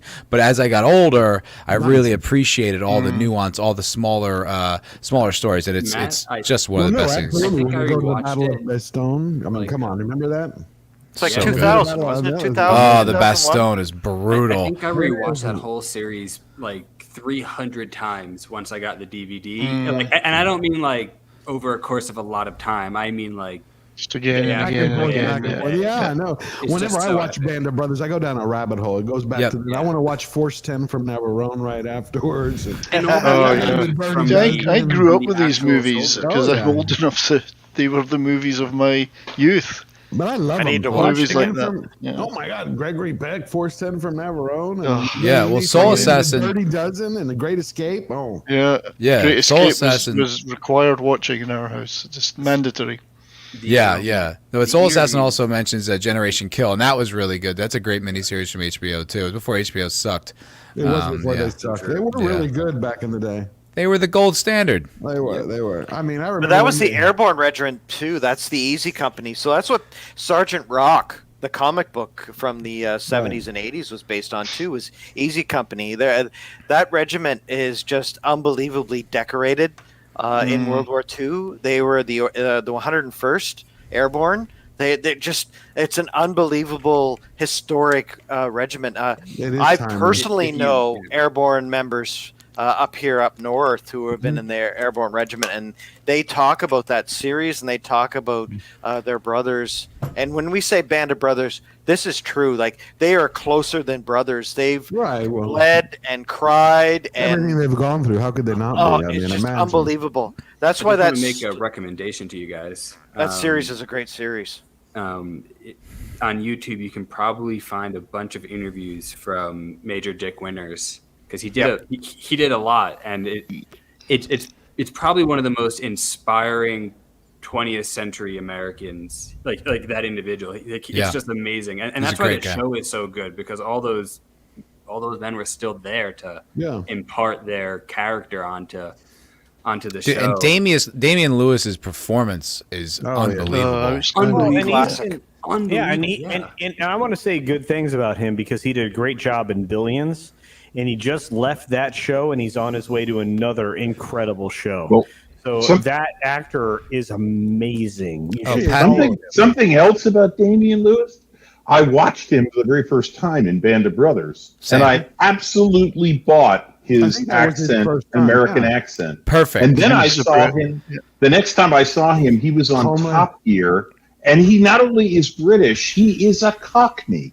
Oh, wow. I didn't know that. And you could have knocked me over, and you could have knocked me over with a feather when a guy with a Cockney accent managed to produce a flat Midwestern American accent. He's a true thespian. He's like a real actor. Brilliant actor. Well, there's very few British actors that can do what he did. Hugh Laurie is the only one I can think of off the top of my head. I don't know, man. You'd be surprised. Those guys on The Wire, Idris Elba, he pulled it off in The Wire.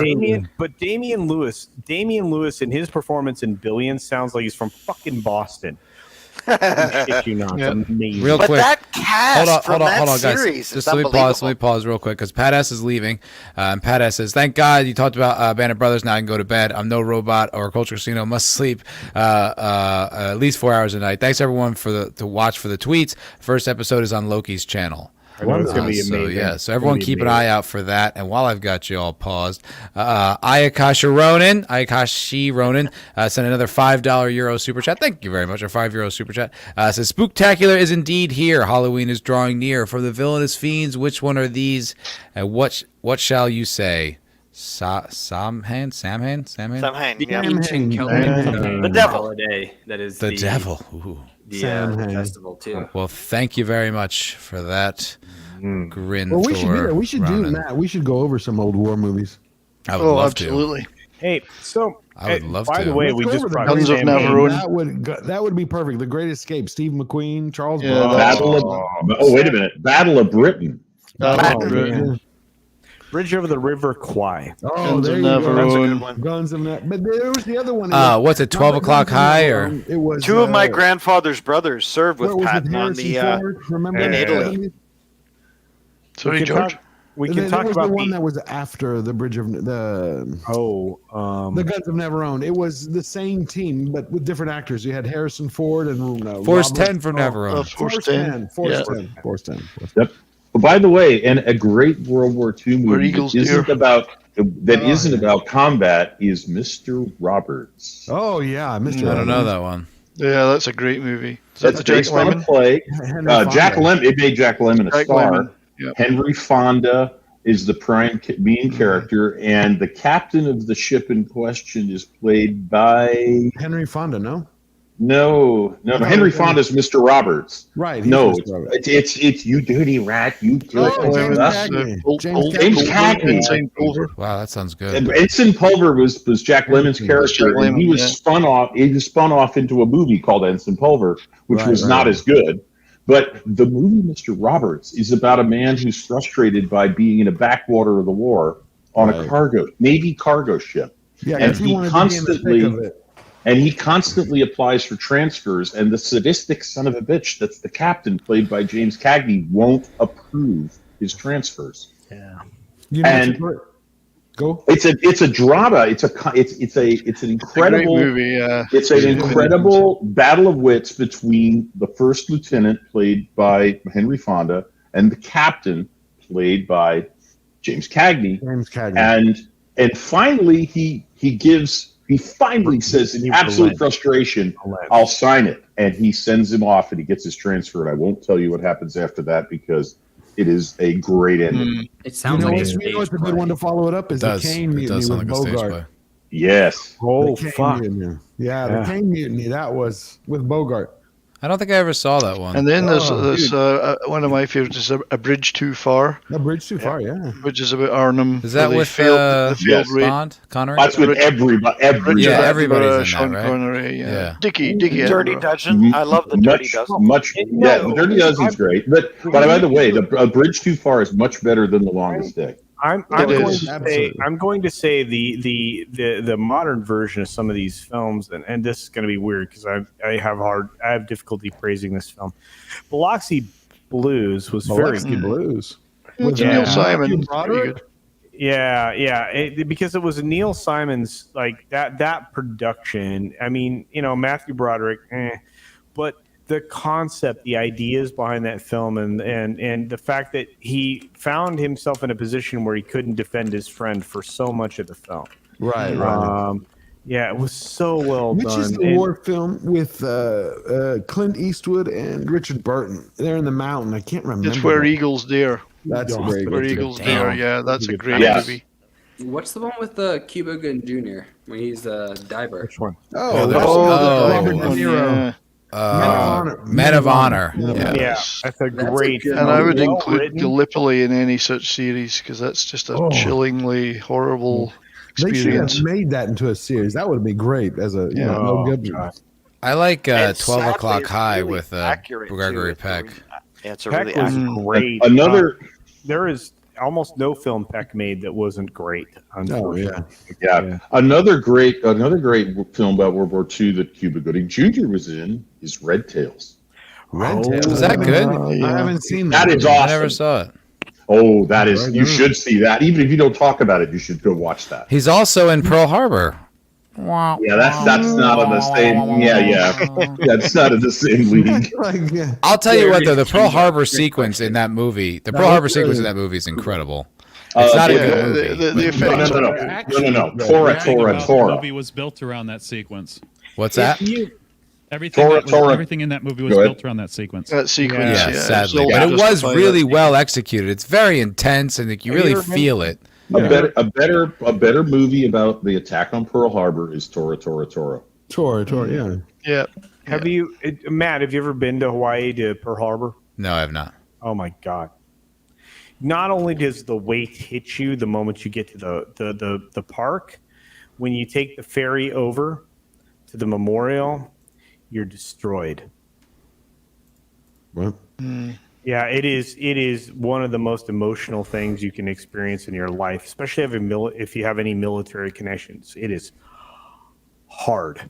Part of it is that the Arizona is all but sticking out of the water. Yeah. You through that clear water, you can see oil still bubbling to the surface from the ship. And it is Are there still bodies in there, or are they getting? Oh, it's a war grave. Really? That's actually a cemetery site, to be honest with you, and it's one of the last locations, and pretty soon the last member will be interned there. You have a privilege as someone who left that boat alive to return to that boat in death. He's still alive? There's still a man from that boat who's alive now? I'm not sure how many are left. There was two or three. Are there any World War II vets still alive? There were two. A few. There's a handful. Yeah, that's crazy. There's a 100-something-year-old guy that was kicking around recently. I think the last Canadian died last year. The last Canadian veteran died last year. Maybe a half a dozen left. Yeah. Matt, over 1,000 sailors were interred on that ship when it sank originally. and I was there. Oh, wow. Yeah, exactly. There's actually a lot. I just Googled it, and this said this is of May 31st, 2021. There are 325,574 World War II veterans still alive. Yeah, but specifically for the Arizona, there are not that many alive. I just didn't even know there were that many alive from the war. I mean, yeah, they're not. You're talking about 80, 85. You got to be 90. 100 years old. Yeah. No, I'm getting close. Right? I mean, if you're There's an 20 in estimate the of 40s. Well, there was a bunch of guys signed up at 14, 15, yeah. There were a 16. bunch of people who lied about their age, man. Yeah, they yeah, signed up at that's true. 14. Yeah, that's true. I Still, mean, though, that's you- pretty And low. not only that, in Hawaii, they were looking for anybody. And it's and that's the weirdest part of it all. I mean, it's like, I look back at my grandfather's. I'm like, okay, they're going to be crossing 100, right? But all of them were in World War II, right? And I'm like going, if they were still with us, they'd be in their early. They would just cross the century line. Well, And my you know what? father Yeah. died last year, and he was a World War II vet. He was Oh. 94, Yeah, a week the away average- from 95. And My he, Yeah, the condolences. average age is 95 of World War II vets, right? Wow. Yeah, That's there pretty are old, actually quite a few. I thought it was. I'm sorry, it was the Battle of Britain veterans I was thinking of. But, Oh, okay. yeah, but mine- there's like 25,000, I think, that are left alive There's right not now. I'm that- surprised that number's that high. In Canada. honestly. I'm talking Well, no, Canada. no, so- there are very few even Holocaust survivors. My grandmother died last year at 96, and she was 3 years in Auschwitz. Wow. No, she worked with she worked with the Greek and the British underground when she was 16 years old, where they would grab basically, it's a girl in a village and she smiles at the German officers and they come closer and then they She was grab 'em taken in and- 42. She was taken in 1943. 43. Good. My grandfather sorry, died 42, last 42, year. 42. He was 93, and Oh, he wow. was just too young to serve in the war. He ended up becoming law enforcement. He was a firefighter and a police officer. But God his bless him. two older brothers served with Patton in Italy during World War II, and they're long gone now. But they died 5 years and 7 years ago, and that whole family. He had like 7 brothers and a couple of sisters. Like they had huge families. And like half of them died in the war, right? And it's kind of interesting to look at that and what that means for the future now that all these veterans from World War II same are as gone. you thought. That's the family I come from. My father, his two older brothers were all World War II veterans. My uncle Bill landed in Normandy in D-Day. My uncle George fought in Italy. He was at Cassini, Monte Cassini, when it was destroyed. absolutely. My father-in-law spent 4 years in a German prisoner of war camp. He was in the Dieppe Oh wow! landing the field. Yep. So I grew up with all this stuff. Yeah, my great aunt served as a Women's Army Air Corps. So Women's Army Air Corps. So she was a whack. Lot of saucy Man. stories about them. Well, not her. No. She used to intimidate top sergeants if they swore in front of her. She was in accounting in Kinney's Air Force in New Guinea. Oh Oh wow! wow! Jeez. That's She actually served in New Guinea, and I remember as a kid, she had a metal box, little 4-inch square metal steel box that had her medals in it, and a 50 caliber bullet. Wow. Not the Dude, look cartridge; it wouldn't fit in there, but the bullet fit in there. Look at there was this. There was a 50 caliber bullet and all of her World War II medals in that box.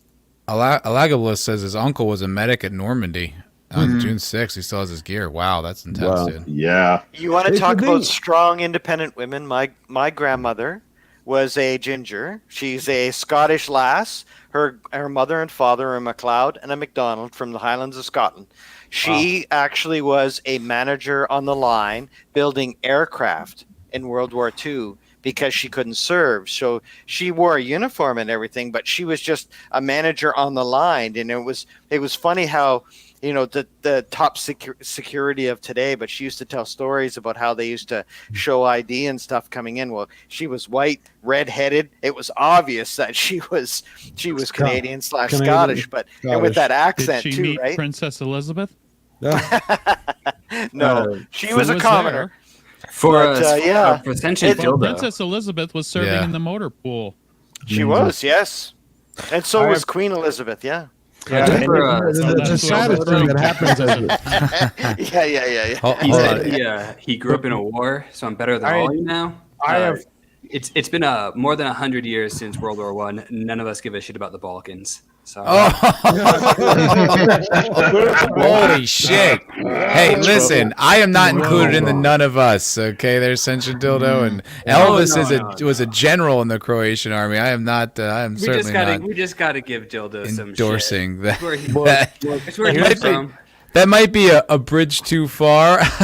I would say the thing that as they die, we lose living history. That's one of the things that we're going to be missing. That's the problem. It's the same problem that happens in the corporate level. It's the institutional knowledge that goes away. We lose these people, and and you lose history, the actually recounting of history, the actual experience of it all, and that's disappointing. And in my family, I've lost everybody that was in World War II. I had two grandfathers that were POWs during WW2. One was an ID. One was an Infantry Division 3. One of them was, captured in under other circumstances. And one of my grandfathers was a medic. So out of my four grandfathers, because of my split family, I ended up with three of them being in World War II. So it's a weird situation. My grandfather was a machine gunner at Guadalcanal. Oh shit! Yeah, pretty that intense. Was tough. Yeah, that's an intense spot to be. Yeah, I've never met anyone who was related to anyone who was had a relative on the Bataan Death March. Any American. Nope. Yeah, that's true. I will tell a quick funny story though. My whole family on this lighthearted topic. It's hilarious. My whole family. So a lot of my grandfathers and great uncles and that family, like I said, it was a big family, East Coaster that I am. They were all enlisted personnel, right? Privates, corporals, sergeants, right? So the day I got commissioned as a second lieutenant in the Air Force, they all kind of turned their backs on me and they're like, oh, bus drivers. Who was the smartass that raised this kid to be an officer? What the hell did we do wrong? It was the funniest day of my life, and they were all giving me a hard time, but it was a lot of love, a lot of hugs, and they were so proud to see that the next generation take up that fight for liberty and justice and truth for all. I think that's a lot of things that are missing in today's generation out there with a lot of what's going on in the United States and Canada and Europe and elsewhere. Is we forget where we came from. We always have to remember that liberty comes at a cost. People sacrificed for us. When we start giving up our freedoms to tyranny and government, we have to remember that the government is there because we put them there. Right. That we're there to be a free nation, whether it's Canada, the United States, Australia, Britain, wherever we come from. Let's maintain that vigilance and maintain our freedoms, people. But the problem is, Lord Thoth, and when we speak about these things, we need to be like a little pragmatic and talk about the fact that history is no longer taught. So the people don't know. Right, but it's not the first time in our life. We've had throughout history where we've had tyrants show up, or we've had oppressive regimes, and they didn't teach history. Oh, well, there you go, Ace. And you're still a lefty. Unbelievable. How are you a leftist?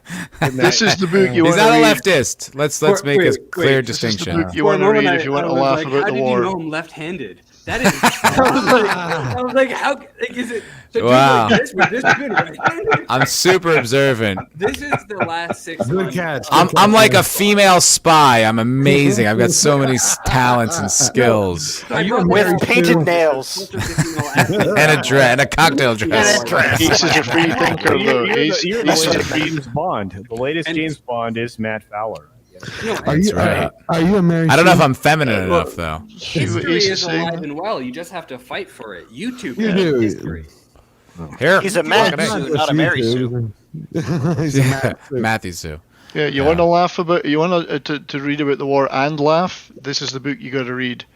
Adolf Hitler: My Part in His Downfall by Spike Milligan. Wow. Is it a satire? No, he was there. He's like, it was hilarious. But he is. Yeah, he was one of the inspirations for Monty Python. Mike He was Milligan is one hysterically of the funny. funniest guys that ever lived, Oh and my this is God. his war experiences, and they're hilarious and tragic at the same time. Peter Sellers was a brilliant human being, and if you don't appreciate everything that he ever did, you are very. But Spike Milligan's You know what it is, Mandrake? You know what makes a communist fight? You know what Spike Milligan's got in his Put it in the water. Spike Milligan's gravestone says, "I told you I was ill." That's what's on his actual gravestone. That's hilarious. You know what makes a man fight? Boobs. Boobs. Exactly, boobs. True. You know what? And that's the other problem that we're missing in the world. We don't realize. Boobs? I agree. No. More boobs. No, More boobs. The understanding that Bigger boobs. any endeavor ever in the history of the universe has been because of women. And you know they're like the patriarchy. I'm like, fuck you. No, that's how I got into books, man. I just misspelled boobs on the internet. I can handle living in a matriarchy. Hey, I'm okay with her taking charge. Culture, I have to agree with you because I have a family story about that. My Uncle Bill, who's the guy who landed in Gold Beach on D-Day, not only by the good Scots lad, good Scottish soldier, not only by the end of the day had he got promoted, that before he ended up coming back to Scotland, he got married to a French girl. Oh my God! So there you go.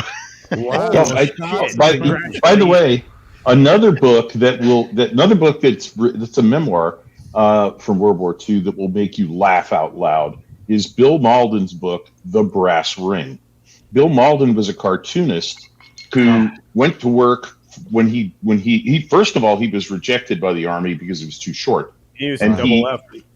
Yep, and he finally made it in, and he went to work for Stars and Stripes as a cartoonist, and he would draw cartoons of usually Willie and Joe, two ordinary soldiers, and he would let the soldiers get their frustrations out by laughing at somebody who understood the shit they put up with. And there's a fantastic one because Bill Malden was actually called to General Patton's headquarters for a dressing down because Patton didn't like his cartoons. Wait, Redshirt, what publication was it? It's a book. Stars and Stripes. Oh, Stars. You gotta be shitting me, Joker. Well, you think you're Mickey Spillane? You think you're some kind of fucking writer? Yeah. So Malden published this book after the war, and it's a collection of his cartoons, one of which won a Pulitzer Prize. So good. And one of the ones I love the most is that after he'd been absolutely, after Patton had literally torn strips off him verbally for being bad for morale by making fun of officers and let it, and showing the soldiers as weary guys who they were just getting a job done. There's a scene where Willie and Joe, his two main characters, are in a Jeep and they're on they're in a road in France.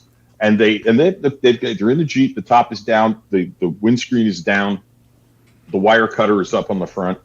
And they're dressed in dirty, wrinkled fatigues. They don't have helmets on. And they come across this great big sign that's brand new. It's white with black lettering, brand new wood to hold it up. And it says, "You are now entering Third Army Zone. No helmet, $20 fine. No tie, $15 fine. A windshield down, $40 fine. Top down, $50 fine." And Willie says to Joe, Willie's the experienced one, he says to Joe, "Call headquarters and tell them we're going to be about a week late on account of a 1,000-mile detour." Because they're not going to go through the Third Army's area because Patton is in charge of it. That's right. Well, you're talking like a couple of months' salary, like $10, like back in the day, right? That's like officers' pay for like 2 months. Like, yes, those are serious fines. Yes. And so, we're going to take a 1,000-mile detour around Third Army's area of operations. Bat Tom is here. Bat Tom. Oh, hey, Tom. Bat Tom. Where's the trigger? Where's the trigger? I guess that's about time for me to go away because every time Tom shows up, I seem to leave. No way. I heard the rumor that we're the same person, so I don't know. Well, I don't know. I don't know, Lord Thoth. I mean, half the time it seems like I make room, but that's fine. You know what? The rumor that I'm Gotham's most eligible playboy and You are. very sexy Bruce Wayne. And also one of my best friends. Bat Tom is one of my best friends in the Who the universe. fuck are you? That was the funniest thing he could have said. Dude looks like a lady. Daddy. Dude looks like a lady. I'm waiting for Draco to start singing. He's the best voice here. Wow. Has anyone seen I Squid get Game? sung over. Nope. Look at the guys that we got here. Nobody's seen Squid Game? No one? No, Wait, I we just watched it though. Oh, Vigilante I've left. watched it. Oh, no, I'm gonna- Vigilante. Drop. What's the point of Squid Game? I don't know, but this is a giant cockfest here. I'm just gonna Yeah, say. wait, who did we just lose? Someone just How dropped did you out. know it was I'm giant? still here. No, Vidge is here. George. George. Oh, George George. dropped out. George! Wait a minute. You're Mr. Freeze. George! Was he backstage? Come back. No, How did you find me? he just dropped out. Oh, Illuminati I guess got him. What are you Uh, drinking there, Ace? Named What are you after drinking, Ace? your dog, Mr. I Baton. think it was because I showed up. I'm sorry. Well, I'm drinking tequila. Maybe I farted. Nice. What tequila are you drinking? Dos Primos tequila. Blanco. I don't know that one. Is it any good? It's really good. I knew Mr. Freeze was an alcoholic. That stuff is panty remover, man. Mr. That's Deep panty Freeze. remover. Detective work, Fat Tom. Lord Thoughts, I wasn't wearing panties to begin with. Rimshot Maestro, please. Wait, you don't want to You're hear just about saying this? that. No one wants to hear about Squid Game. I thought Squid Game was really good. I watched I've that heard the it's whole good, shit out and of I'm it. going Squid to Game watch thing it. everybody's talking about. Oh. I hope George didn't leave. George, come back. George! I liked it. It As was soon as very. you said Squid Game, he was gone, man. It was like Yeah, he was like, nope. And he put something in the private chat. He wanted to talk about something. He wanted to talk about George! Chappelle's special or the sorry. strike. Oh, that Chappelle special. I'm Yeah, wearing my I've got that. Chappelle I was going shirt. to watch Wait, that time out. tonight, but I watched something else. Cut it out. George will be right back. He accidentally popped off. He'll be right Oh, back. yeah. Everybody calm down. Okay, good. Just so long as I didn't scare him away. I don't I think want so, George Bad to read Tom. me bedtime stories. I love his voice. Dude, George has one of the best voices, and he just started. It's dumb. Isn't it Dude, crazy? He's going to be a superstar. It makes me crazy. I'm like, Roland George. I have worked my booty off. So is this guy up here with the mohawk. And, and now there's George, and he's going to surpass us all because he's awesome in a lot of different ways. I'm sad. I'm fine with it. Are you drunk, Culture? George is great. Yeah, and VW, you haven't talked in like an hour and a half. Are you okay, buddy?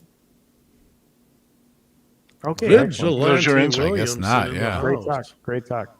Aw. Well, okay.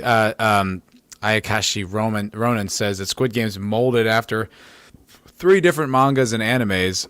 I thought it was pretty good. It was kind of a new take on that genre, which is basically the battle royale genre, where like people kind of compete in these games, for their lives, like the Hunger Games or whatever. I thought it was pretty clever, very compelling. It wasn't like the best thing I've ever watched, but it was bingeable. Like I really wanted to watch the next episode and really wanted to see the next game and see how it was gonna play out. I thought it was great. Like it was really well written, very fun, like very like violent Do you find it derivative of anything, Matt? Oh, of course. I mean, it's 100% derivative of all of the things I just mentioned, but like not in a way that's uninteresting. I think it's teetering on the like precipice of almost being like, okay, enough with everybody competing for their lives in a thing. But I thought it was really good. Well, my daughter, whose opinion I trust, she liked it, so I'm going to watch it. I've heard a lot of positive things about it. Matt said some positive things about it. It's fine. I will end up getting a way to watch it. Yeah, it's good. It's on. Yeah, I mean, you can figure it out. Cavatino Cavalryman Che says, did you hear about the story of a woman's phone number being used in Squid Game? Offered 1 million Korean won to get a new phone. Yeah, that's the other thing. The won is like a big part of the thing, and I'm like, how much is a won? Like the prize is like 45 billion won. Well, it's a 1 for the money, 2 for the show. Oh boy. Oh gosh. Here's the problem. Throughout the entire show, people like die at an accelerated rate. The premise is like similar to like how the world we're living in now, where you compete to not die. Well, there's certain things that are kind of like hard to believe, like where you're just like, all right. I mean, like, they've been doing this for years. You're like, how? Yeah, but look in the world you live in now. Could you believe you're here now? I guess not. This is the now. This is the now you're living in, Nat. Yeah, I guess so. I mean, I don't know. I enjoyed it. As far as like a show being on like on Netflix and like that, that's new. I haven't watched anything like with this kind of vigor in a long time. So I thought it was pretty fun to watch. All right. Well, vigor. I recommend it. Yes, vigor. Vim and vigor. Enthusiasm. Wow, vigor. Vim and vigor. Dun, dun, dun, dun, dun, dun, dun, dun, dun. And you know what? Matt is quite tumescent at the idea of this particular film. Tumescent? Or this show. Rigid. Rigid. Yeah, you've risen to the Engorged. occasion. You've become tumescent. I don't know. I don't know, guys. All right. I've never called And myself I have to say, it's a little worrisome because I typed it in the private chat. I have to say, I think it was, I don't know whose recommendation it was. I watched the movie Battle Royale, and it's one of the, and this is speaking as a true fan, an absolute fan of the movie The Clockwork Orange, which I love the movie of Clockwork Orange. I've seen that multiple times. But the Battle Royale is one of the very few movies I've watched that I wish I had never watched. Really? Yeah, if I had been in that society, I would have killed myself instantly. That is not a society I would be willing to live in for 5 minutes. Let's go, Brandon. Yeah, Tom's hilarious. Yeah, we like the Brandon guy. Brandon. He did the thing. So, speaking of a Clockwork Orange, he did the thing. I walked out of a musical version of a Clockwork Orange once because it was so bad. It was a musical version with songs. Of a Clockwork Orange? Is it? Yes, with actual songs that people were singing. Is it a parody? That sounds no, like they were deadly serious. Springtime for Hitler. They were sounds deadly pretty bad. serious, and I left. It was that's very terrible. uncomfortable. It was an attempt uncomfortable. at Springtime for Hitler. I remember him, but that was a bad dude. Bad dude. I've seen that live. Bad dude. I've seen that in the West End of Great amount London. of fourth wall breaking. That sounds pretty uncomfortable. It's springtime. I'm for Hitler and Germany. Winter. All right, where's Tim? And Where's Tim? Tim. I love it. Selling 120% of the play. He's the guy. He did the thing. He did the thing. He was, And that's how we beat the COVID. He did. Yeah. With the thing. He did the thing. That's how we did it. We beat the COVID with the thing. I'm not going to have any questions. The guy. No questions. No question. Tim, what? Wibble. Have you guys ever seen this one? This is it's similar to Springtime for Hitler. It's a different movie, but it's what's it? It's another Mel Brooks thing. Oh yeah, absolutely. Oh yes. I don't want war. All I want is peace. Peace. Peace. Holy clean Batman. A little piece of France. A little piece of Portugal. And Austria perchance. Wow.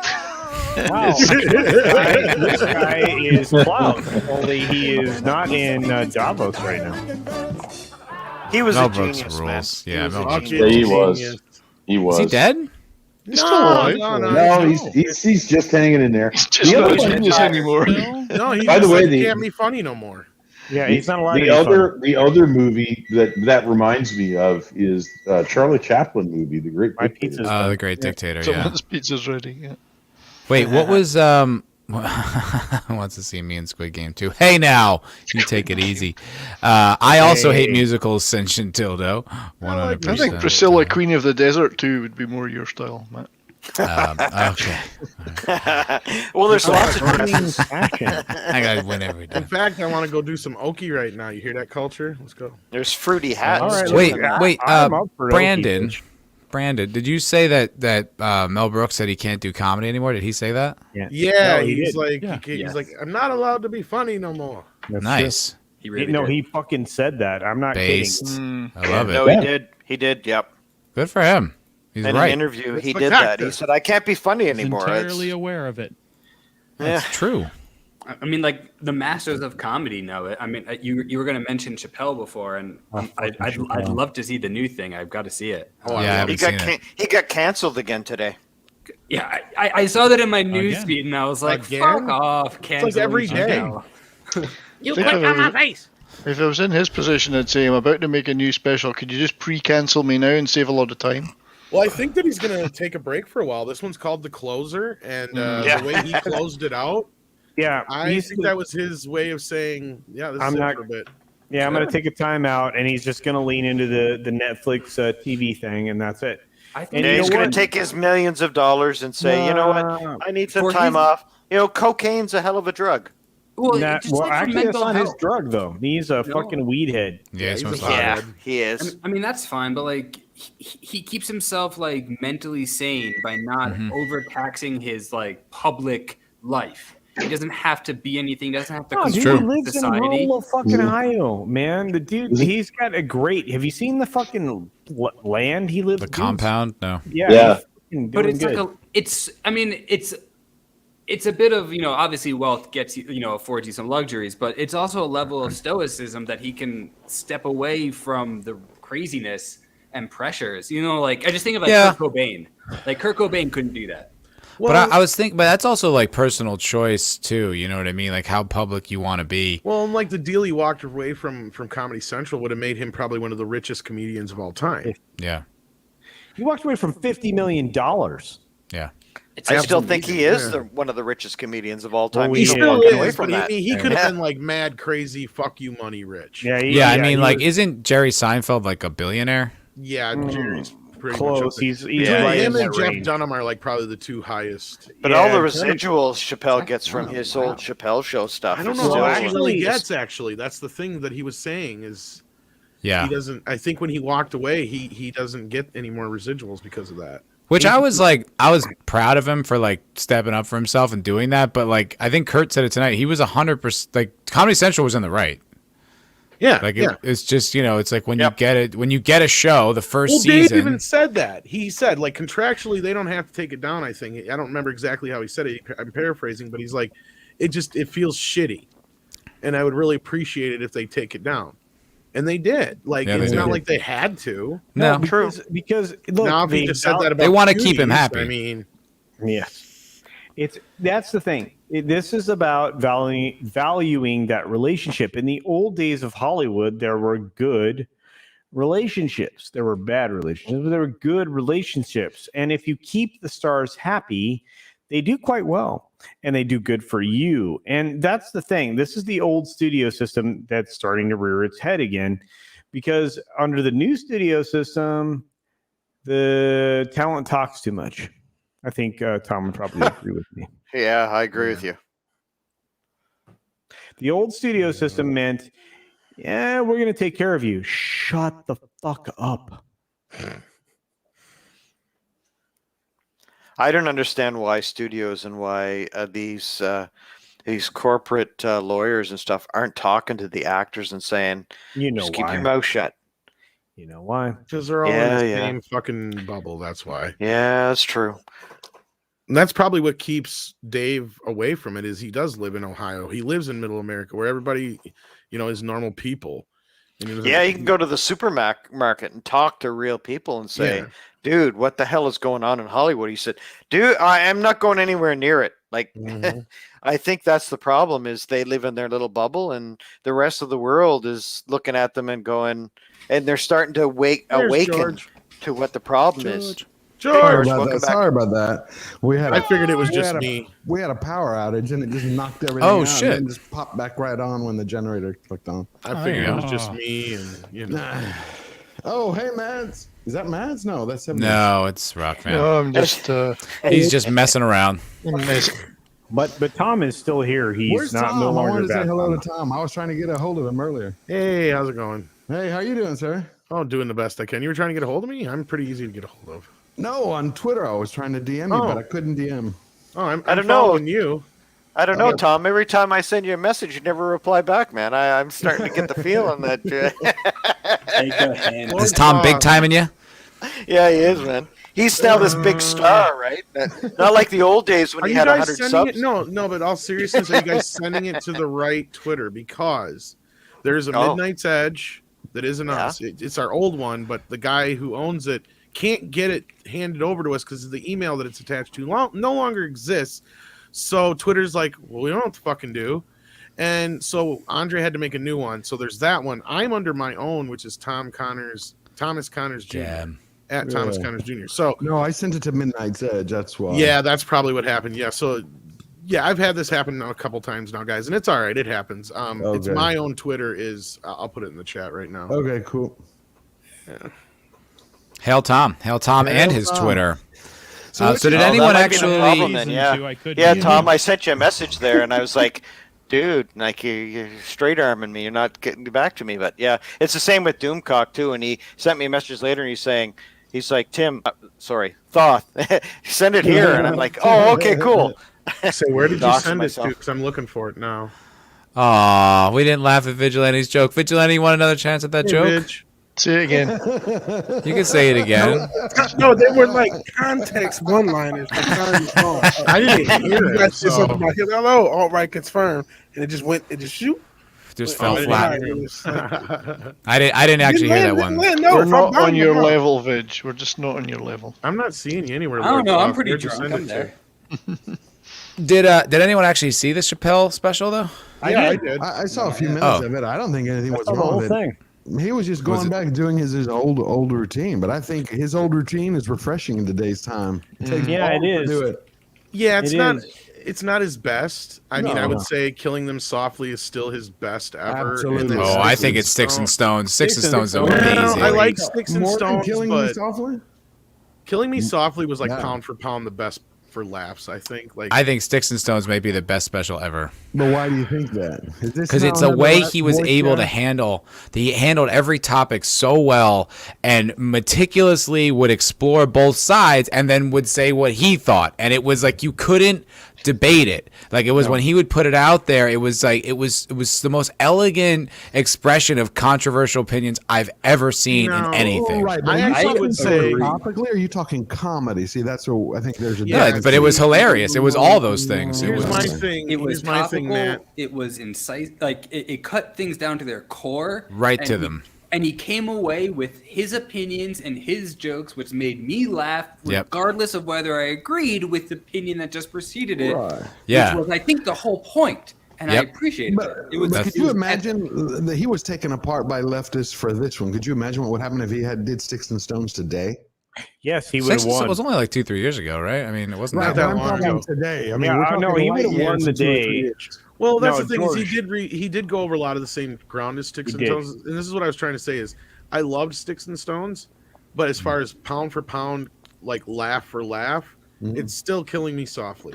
Sticks and Is Stones. Killing Them Softly, is that, or Killing Me, which one, is that the one with the, like the drug dealer, the baby drug dealer and all that? Yeah. It's like I'm gonna race him and all that. See, why I actually think this one is better is because I found in Chappelle's early stuff, a lot of times he would be making these really interesting points or constructing a really funny joke, and then he would just silly his way out of it and then move on to the next joke. And I hated that about him. I was like, no, stick the landing. And I think in Sticks and Stones, he stuck the landing every single time. He didn't go wacky to just get a joke out. He just would. It was like bam. Every single joke was fucking boom, like a mic drop. So you wanted Mike Tyson? No, in this one he did the same thing, because and this is where I agree with Tom in the weirdest way possible. This one was his magnum opus. Right. He left it out there in a way that it was inarguable, right? And not only that, he left you at the end of it. Yeah, I agreed you to come. Right, and this is what I was going to say. It's like I agreed you to come. It's very good. It's probably better than Sticks and Stones because it's more focused. Yeah, but at the end of it, he killed your argument. Basically, I look at it like this: like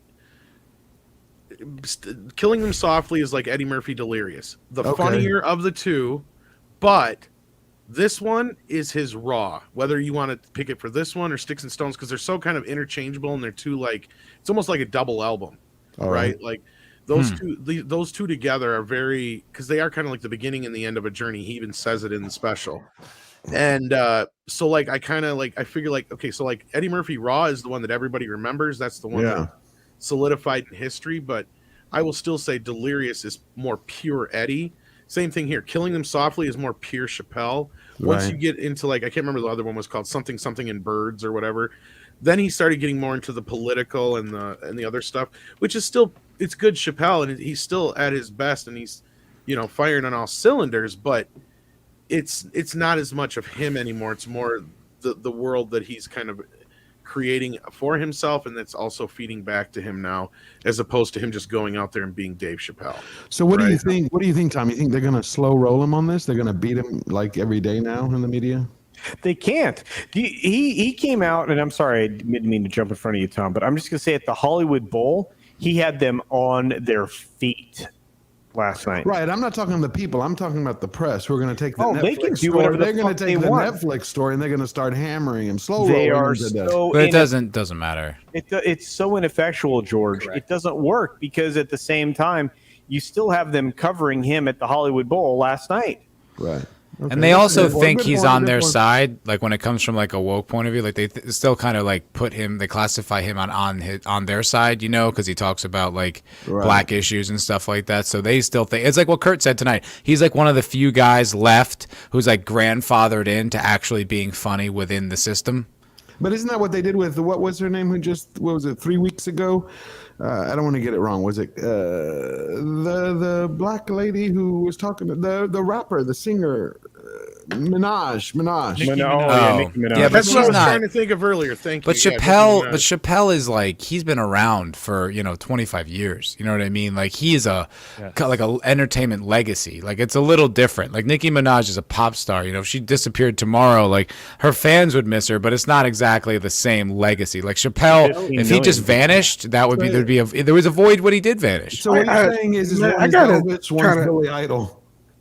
What's that? Okay. You're saying one is like Elvis or Michael Jackson and one's Billy Idol. Like one is like a cornerstone of society as far as comedy, and the other one's just another pop star. Okay. I mean, Chappelle is a I'm not a combination Nicki of Carly Minaj and fan. Fire. Wait, what was that, Vitch? What's your vision? So I'm not a Nicki Minaj fan, but I disagree with that just because of I think you're underrating how impactful Nicki Minaj is to a lot of people. She's got 200 million fans. That's a lot. Yeah, but so does that girl on TikTok. Nicki Minaj's been around like a decade now. She's an established. She's been around. I'm not. But he's talking social impact, I believe. Yeah, like stardom. No. What we're making is the same problem with this is the Ripper argument. Culture matters. So no, like when Nicki Minaj says something, a generation of kids grew up with Nicki Minaj as a. But will they remember? That's not what I'm arguing. No, that's true. Yeah. But will they remember it in a week or a month from now? Like if Chappelle actually, when he disappeared, remember when he took off a few years ago and he's like, I'm done? Yeah. I mean, it changed everything. Actually, people were like, where is he? There was a void. I mean, if Nicki Minaj said, I'm taking the next 2 years off, would there be the same void? Everybody thought Dave Chappelle went crazy. And I like Comedy Central tanked. Yeah. And I mean, and they never really recovered. If you look at them now, like they're pretty much ruined. All they got is and it rewrote comedy because people didn't know what to do. I mean, the closest, Go ahead. The only thing with that is that there was a period before like Sticks and Stones and not Nicki, but Dave Chappelle was back and he was a comedian and he kind of didn't have like the pub until he started doing like a lot of Netflix specials. So like I just feel like he earned his way back.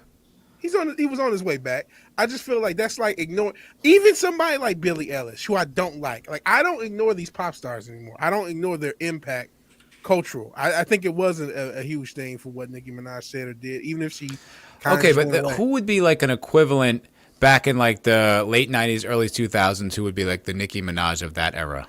Do you really think she's as big as somebody like Whitney? I wouldn't go Whitney. I was going to go a step because down. I get where. Yeah, see, that's the thing. It'd be like, would it be Mariah Carey or was she like not Lil Kim? Elton John. Yeah, like Lil Kim. It's almost like Lil Kim. It's like she was kind of singer not as impactful, but was kind of everywhere around that time. No, you know what? I'll go one, Queen Latifah. If you want to go 90s, there you go. Okay, she's a little regardless. You're still right, Vidge, in a sense that it does Salt and pepper. Maybe it matters, but I'm not. Nicki Minaj speaking out is somebody speaking out that the kids are going to listen to. He is right about that. Right, that's he is, but will they remember that in a month from now? Will it have an impact? that's on not it? what I'm saying. Yeah. You're very. Maybe I that's meant- I another could've- argument that could be made. Yeah, I could have misreading the argument. So I was gonna say, apologize. yeah. Let me Yeah, just I think- rephrase Yeah, I it for view a Nicki moment. Minaj Yeah, more yeah, like yeah. salt and pepper if we're going to look at the 90s. Dave Chappelle has an impact Yeah. on both society, but really he has an impact on his art forms. Right. Like, Yeah, that's a good point. That's a like, good point. There are a few people who can do their separate things, you know, like whether you have a puppet or whether you have prop. Like there are a few people who have their like categories, but like the social commentary that Dave Chappelle does mixed with, I mean, just his general comedy, Right, like yeah. you know, like he's so culturally relevant that he was able to speak to every generation possible. yeah. And He's- and it's He's also considered one of the best ever, whereas I don't think Nicki Minaj is considered one of No, the best no. pop stars Yeah, ever. yeah. I Yeah, wasn't that was necessarily bad. trying to make that, but like, my whole point was that like she's been Her relevant impact, for- yeah. He's talking She's about a- her Her impact. cultural impact overall is Right. probably more equivalent than you guys are giving Well, her credit for. but what because- I she also swims in a larger pool. There are Right. fewer Yeah. comedians. True. That's a There are a good lot point. more. Well, just not just that, but Chappelle Yeah. is like the last really of the old that time. generation. Yeah. Yeah, like Very true. there's not many left. I mean, you don't see Seinfeld out there doing anything. Well, he refuses to. He said Yeah, no more because of the exactly. college campus crowd. So between like him and Chris Rock, they're like one of the only ones we really have left. And Chris has kind of gone off the fucking woke end. Yeah. Yeah. So I wish Chappelle would grab some of these other comedians and say, nut up. Let's go. because Bill Like a guy Burr's like- But that's kind of what's good about new, Chappelle. You know? I mean, he's But- not new, but he's not like one of the old school guys. I But mean, that's there's what I no- like. yeah. That's what I like about Chappelle's most like his new this most recent era of his comedy is that like I think back during Chappelle's show he was more like in the middle of the crowd, saying like controversial things, but he's like, right guys, like everyone was whereas now he's become this really refined artist where he says the thing that you're probably not going to like, but here's why. And then he like really lands the point, I think he's the most like George Carlin. Oh, yeah. He's I probably would- the closest we've got to George Carlin. Yeah. Yes. Who Even had the that, it's impact different. socially and I agree with you, but even the style is different because even Well, the George style is Carlin. definitely He's different. talking the way that Carlin would walk the course. stage and and philosophize while socially, making like you how he crack was- up laughing. Yeah. Yes. Like, not only but that, I George- agree. I agree, Tom. Yeah, when Go ahead. George would speak, people would listen to him, and Oh, more yeah. than just because he's a comedian. Like he was the guy out there saying the shit, right? Like he was a philosopher, Yeah. comic comedian. Yes. He was. Well, George Carlin was the guy who could go from a joke about a phrase that if you say it often enough, you'll realize doesn't make Right. a lot of sense, and then he would go into another routine where it'd be, his line, "It's a big club."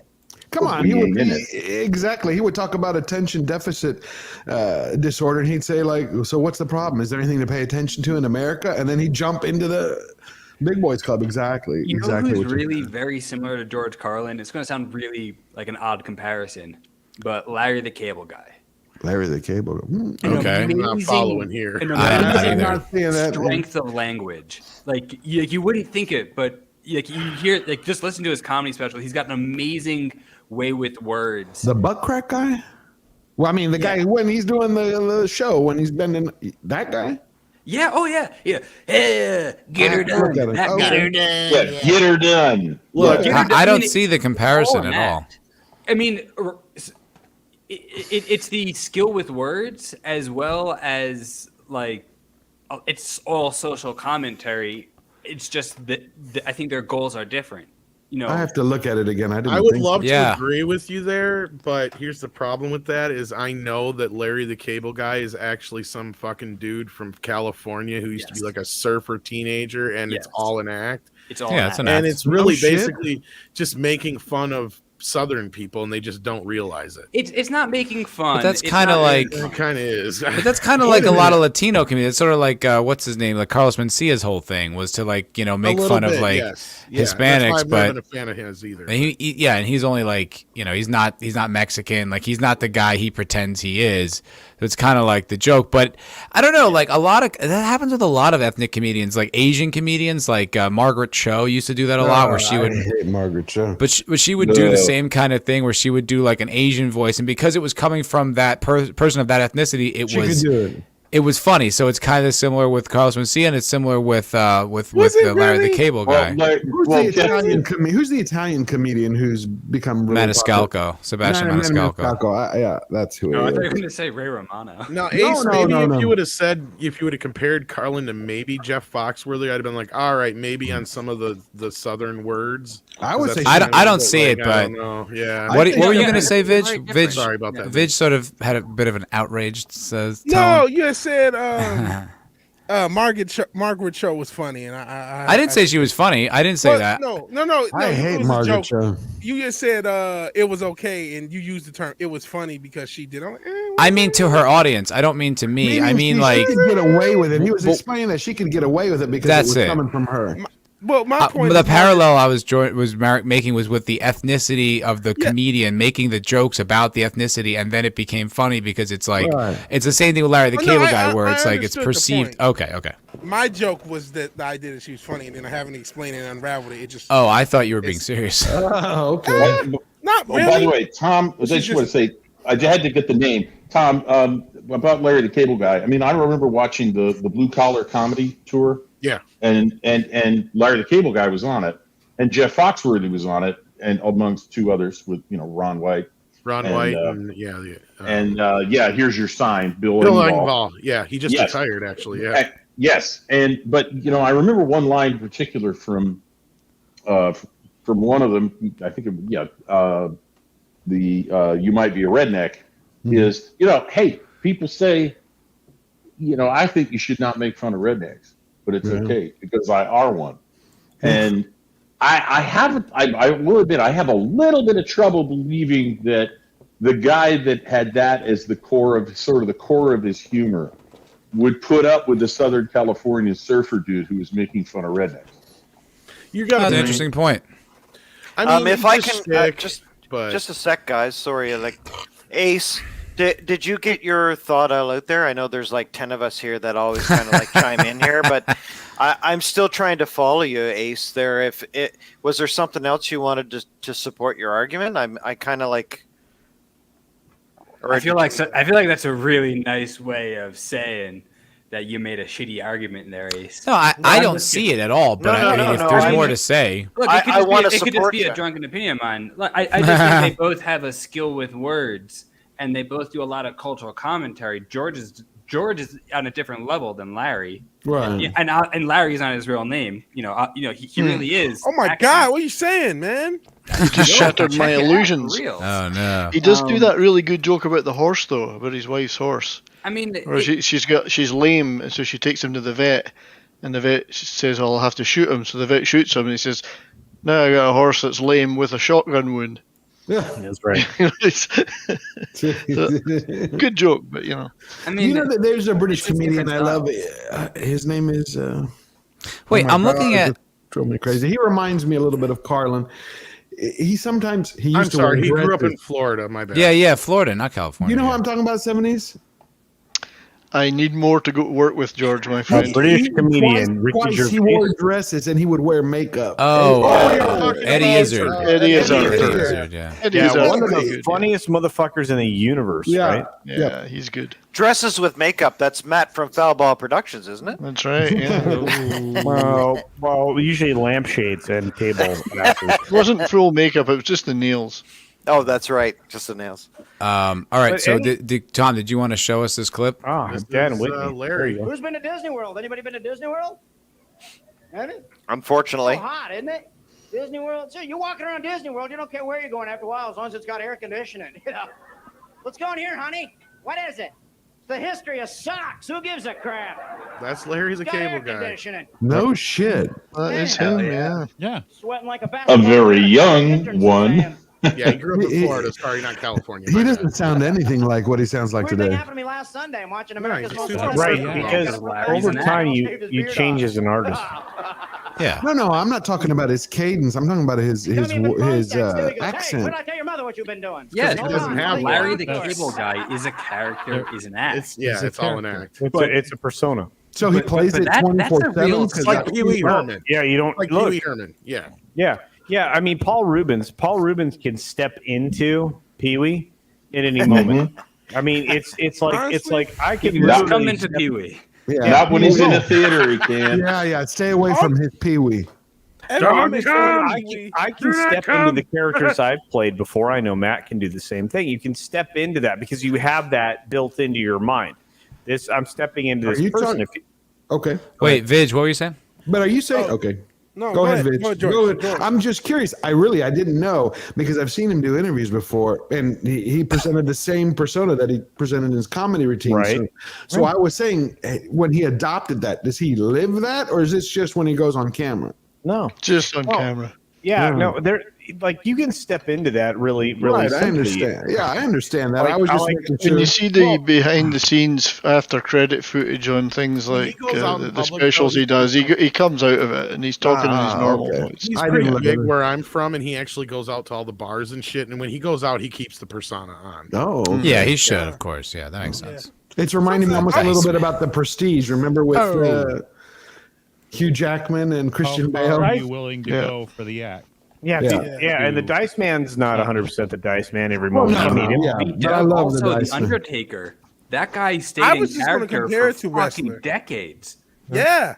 He just recently, the past 2 or 3 years or whatever it's been, started doing actual interviews as like him. Mark or whatever his name Mark, is. yeah.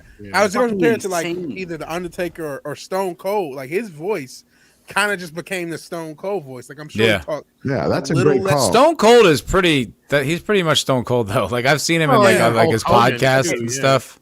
That's really who he is. But Steve Austin, he's pretty much the guy. Texas But I mean, Rattlesnake. like I said, I mean, you can step into something if you have a fully developed persona.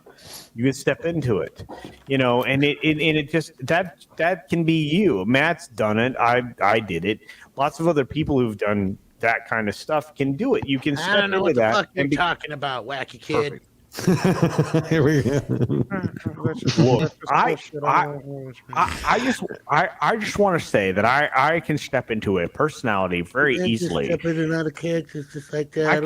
I can. I can carry this off for like an hour and a half, and it doesn't matter. I think we can I will carry on deliver an the hour and a same half, though. quality of performance forever, and it doesn't matter. And it's not just the accent. You have to change the cadence. I don't know what this guy's talking about. I don't appreciate that kind of conversation. I think you need to keep it more between the lines, Buster. No, you Can you do that while scuba diving? Stay in your lane. All this is doing is perpetuating every black comedian's like white voice. It's like, yeah, it's actually here. I don't mind. I'm down with it, homie. That's fine with me. Every black comedian has ever done a white voice. I keep it real, dog. Listen, I am straight up with the streets and stuff. That's every Vigilante, there's a reason that no white person does even approaches a black voice because there's Jimmy Kimmel did. I do. But I'm pissed. Nah, man. yeah, look what happened to Jimmy Kimmel. Justin Trudeau can do it. Jimmy Kimmel turned to the dark side. I don't know. Robert Downey Jr. did in Tropic Thunder really well. What do you mean? That's about the only one who got away with it. I mean, we even have a Canadian prime minister who did the blackface, so yeah, I get that. He did a whole black body, And he wasn't the least bit believable. You can step into something like I can step into Riff from West Side Story. I can play that character all over again, right? It's one of those things where that's just you've done it and you built a story around this thing and it's easy to step into. So when somebody says I can't believe this person isn't who they are, that's their fucking job. They're a professional pretender, as Nerdrotic Gary describes them. That's what they're supposed to do. Yeah, but the main difference between a professional pretender and guys who, like Pee Wee Herman, for instance, I know less about Pee Wee Herman and more about Dan/Larry, is that he creates his own character. You mean Paul Rubens? And Paul Rubens was great. He's Derek fucking for real for me. He was excellent in Blow. But Yeah, he was. That's kind of like what I'm doing. Mystery Man. Vigilante Williamson's kind of me, but he's kind of not. Like I can make a joke about something that never happened in my life, and no, it doesn't matter because it's just like a character. Oh, dude, yeah. So it's yeah. like there are differences between like characters, and then there's like the tweener where you're a character, but it's really just you. And it's you turned up to 10 or something. That's what you say. What's most people don't realize. right now. There you go. There we go. Tom, have you ever tried to do Morgan Freeman? fucking love that. Morgan Freeman. Oh, goddamn, he's hard. Andrew Dufresne. crawled through. I can't do an impression of shit. Football yards full of shit. That one's not bad. That's not bad. Not my best. No. It's Kirk hard. is the best. You actually, that's the other problem. When you work on an impression, it takes forever. When you're creating a character for yourself, it's a whole other ballgame. But I used to be able to do so many more before I fucked my voice up. It's it's called smoking, dickhead. Well, no, Wow, I actually Jesus. blew my voice out. Fucking How? Screaming and Take it shit easy. when I was young. Yeah, screaming does it worse. Actually, smoking gave me a Primo bunch of man. voices I couldn't have done otherwise. Gentlemen. One of them beat. My favorite ahead. was Connery. Yes, what is Connery. it, Someone doing Connery. Interject, Matt. Interject. I'll take the Be careful that- Connery. Wait, we have 3 people I know on this panel that can do That can do Connery. Connery? Who? Oh, 70s, I know. No, Okay. I absolutely don't believe that. Be careful in there. Be careful in there. There are things in there that don't react well to blood. That was pretty Expect good. me to That's talk? good. Gentlemen, No, I Mr. was. Bond, I expect you to Expect you die. If it's Hey, not Matt, Scottish, what it's are you crap, trying to say that's right club. now? Hey, Trying to Matt, end the show. Matt. Trying to end the show. Trying to. Ah, Like trying I'm just to- fucking One pin. I'm just adding to the cacophony. Oh, now you guys stop. I was There we go. I was just rambling. We're because just everyone doing else it to annoy sentient I- dildo. I- We all I- talk I- at once. I- Everybody I- talk Make me turn now. up my mic. I just want to point out one of the reasons that I love VW is because he used He's cacophony in a sense. Yeah. That's Very pretty good. good. Well, get your plugs out because I'm tired. I'm- Your butt I plugs. do I stuff paid a on lot my for channel. these plugs. Please Thank sell you to very me. much. Sell to Vigilante Williams. You can sell to everybody else. That's Hell. cool. I would. I would But sub make to sure- Vigilante Williamson too. Vigilante Williamson. I am on the path to 1,000. I've Yes. already reached my monetization point as far as time, stream time or whatever. Hell yeah. Watch time. They will probably cancel me when I'm monetized, but damn it, I still want to Make them do it. monetization. Make them point. cancel you. Please sub, please like, share, sub, and tell a friend and tell a friend. Hell yeah. Yeah, call them up and tell them on the phone. There you go. Check out the. Make sure you check out the Band of Brothers streams that have been going on. Oh, gonna be great. That's coming up. Cross channels, Coming yeah. up. Well, there should be like a website or like an Instagram post where people can see the whole I know lineup. it's crazy, and that's the insane thing. So I'm gonna reach out to Pat tomorrow. Yeah. But this is a beautiful idea. I'm very excited about it. Band of Brothers needs to be supported by the entire fellowship of humans that we represent, because it's going to be across many channels with many different perspectives. Mhm. You guys are incredible, and I couldn't be more pumped. You're going to be able to see the pre-show on Purple Valkyrie's channel. Do check that out. There's so much going on, and even Matt, who is just too fucking handsome. I want to Even me. I want to punch him in the face. Right in the face. Yeah, it's going to be great humans involved in this, and you should support them all. Check that out. And if just another plug for me real quick, the live stream from the Expanse that I did earlier today, if you haven't pressed like, please do so, because it's a pretty aggressive group of people who are pressing downvote, and I don't want this to get ratioed. So if you guys would be so kind. I need to switch my vote from a downvote to upvote. Then is that what Okay, you're yes, saying? please do that, Thoth. Yes, that'd be great. Just You can't find it. It's okay to flip flop if your candidate is somebody that you like, even if they're wrong. Yeah, I got 11 downvotes, and that just won't stand. So fight the haters. You have? Jeez. George. 11? Yeah. That's George. a one when I look at it here. Yeah, I'm You're here. getting close. I don't want it to get any worse. You need a hug. Holy I know. shit. My feelings hurt. George, Why how's the would new they channel downvote? coming? The channel's coming great. I'm almost finished with the first video. It should be out about Wednesday. Nice. Right on. Keep an eye out for that. It's like I was getting ready, was almost done, and then I got stuck with a damn StreamYard. You know, the screen sharing. Anyway, but it's coming along. It's really good. And George, right if on. you ever need any help from us, just let me know, man, and I'll okay. I'll punch them all towards you.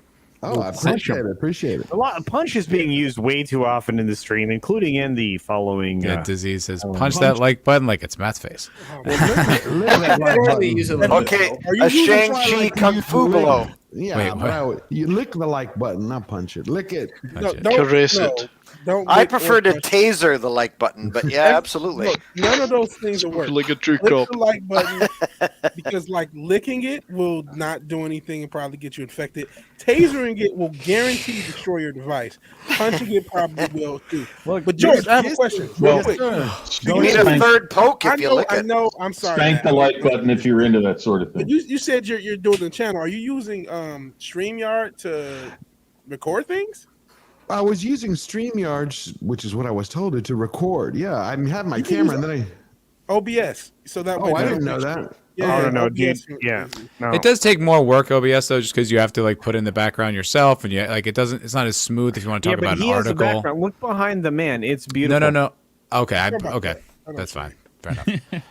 So OBS, I'll look you at have to OBS do then. is send Yeah, I'll its just say look output that to up. a You may file. like Yeah, saying it's that. free. Yeah. And George is handsome and smart and stuff. Look at that man. George. Thank you. Hell yeah. Fondle. Improvement. Look at the Maybe. simping going on there. Jeez. All right. All day Rock long. Fan's got a channel This is- too. Yeah, I What's do, wrong with and the I too am sipping? handsome. This is and smart. George. George. I'm thinking of changing my name to George. I'll probably have some success. I've heard that where I started almost screaming my own name. So. Bring the candles to Mother George. Oh, who did that? That was good. Yeah. Who did- I would subscribe to Vigilante Williamson again, but 3 times is enough. I don't think they'll let me do it a 4th time. Wait, who the hell put a downvote on this channel? I don't know. I don't know. I don't know. Which asshole? Some hater. That's a bitch move. Some hater. It's a great show. That's Anyway, I will plug myself. you, I do have George. new videos, and they're very good, so go watch them. Thank you. That's what We're I'm watching. saying. Woohoo. The more you know. I just added a downvote just to fit in. With the Oh. cool I can see Other it. people are doing it too. Oh. The cool kids are Does it take downvoting. my upvote away if I put a downvote? I know it No, does. don't down- No, stop it. Still No engagement. downvoting. No downvoting. Sentient Dildo asks, why do I care? Still constant engagement. Because I want to be loved, Sentient Dildo, and I don't like negative feedback, unless it comes from you. Other than that, How can you love go without me. negative feedback, though? No, I'm already grown. I'm fully formed. Okay. All right. I feel Anyone like- else? I feel like every time I get negative feedback from the public, I have to go to human relations and human resources and say, "Can I get like bigger firearms so I can deal with Right? That's right. So Can I can get hear like less an of the electric public. charge billy club and smack them? in the I'm face? sorry, person who just murdered 3 people. I Oh, appreciate your feedback.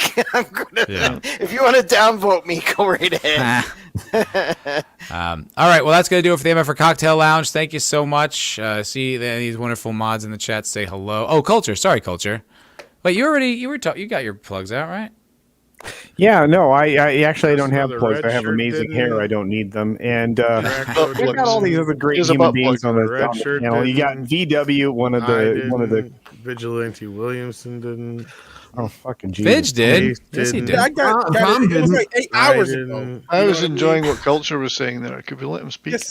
Culture Casino has some of the best streams let me on go to bed. YouTube. Culture is You what the all have boss. to subscribe Matt, to just him. hit in He's broadcast. awesome. Just do it. Matt has to go to the Just bathroom. hit it while we're talking. Never end otherwise. We chased them off. If you That's know six- You need a bottle you go on for underneath. another hour and a half. We'll take care of this if you need to go, Matt. You don't Yeah. have to worry about a thing at all. Do you know what? That 6-minute quickie that Culture does every day outlasts me. 6 minutes is an Damn. eternity. Well Oh, done. wow. How Matt. much do you have Well to done. pay for that? Culture's new diving channel coming soon. Yes. Dude, It depends on whether you. you want that. It depends on whether you want the happy ending. Oh, Is he diving off the island of Muff? Look! Yeah, but how are you gonna dive with I that have a lot of hair? like camera shots and videos of underwater. I don't think anybody's interested in that. So I'm if barely you are, interested in check it, out and I his took channel. it. So I'm Matt's just- just drinking. Culture, tell me about your thing? stuff. He's got that wonderful I name and have. underwater shot of that. Damn, I It'd got just some be- stuff, but if I show it up on the channel, No, Well, here's dark the thing. web, dark web. No, dark web. Here, all my friends are here. Well, many of my friends. Well, okay, a couple of my friends are here, and I have a great time One with of all your of friends them. are. Some of your enemies. Pretty much just George and Tom at this point. But Hey, culture, don't brother. bring me What in did on I shit. do? What did I do?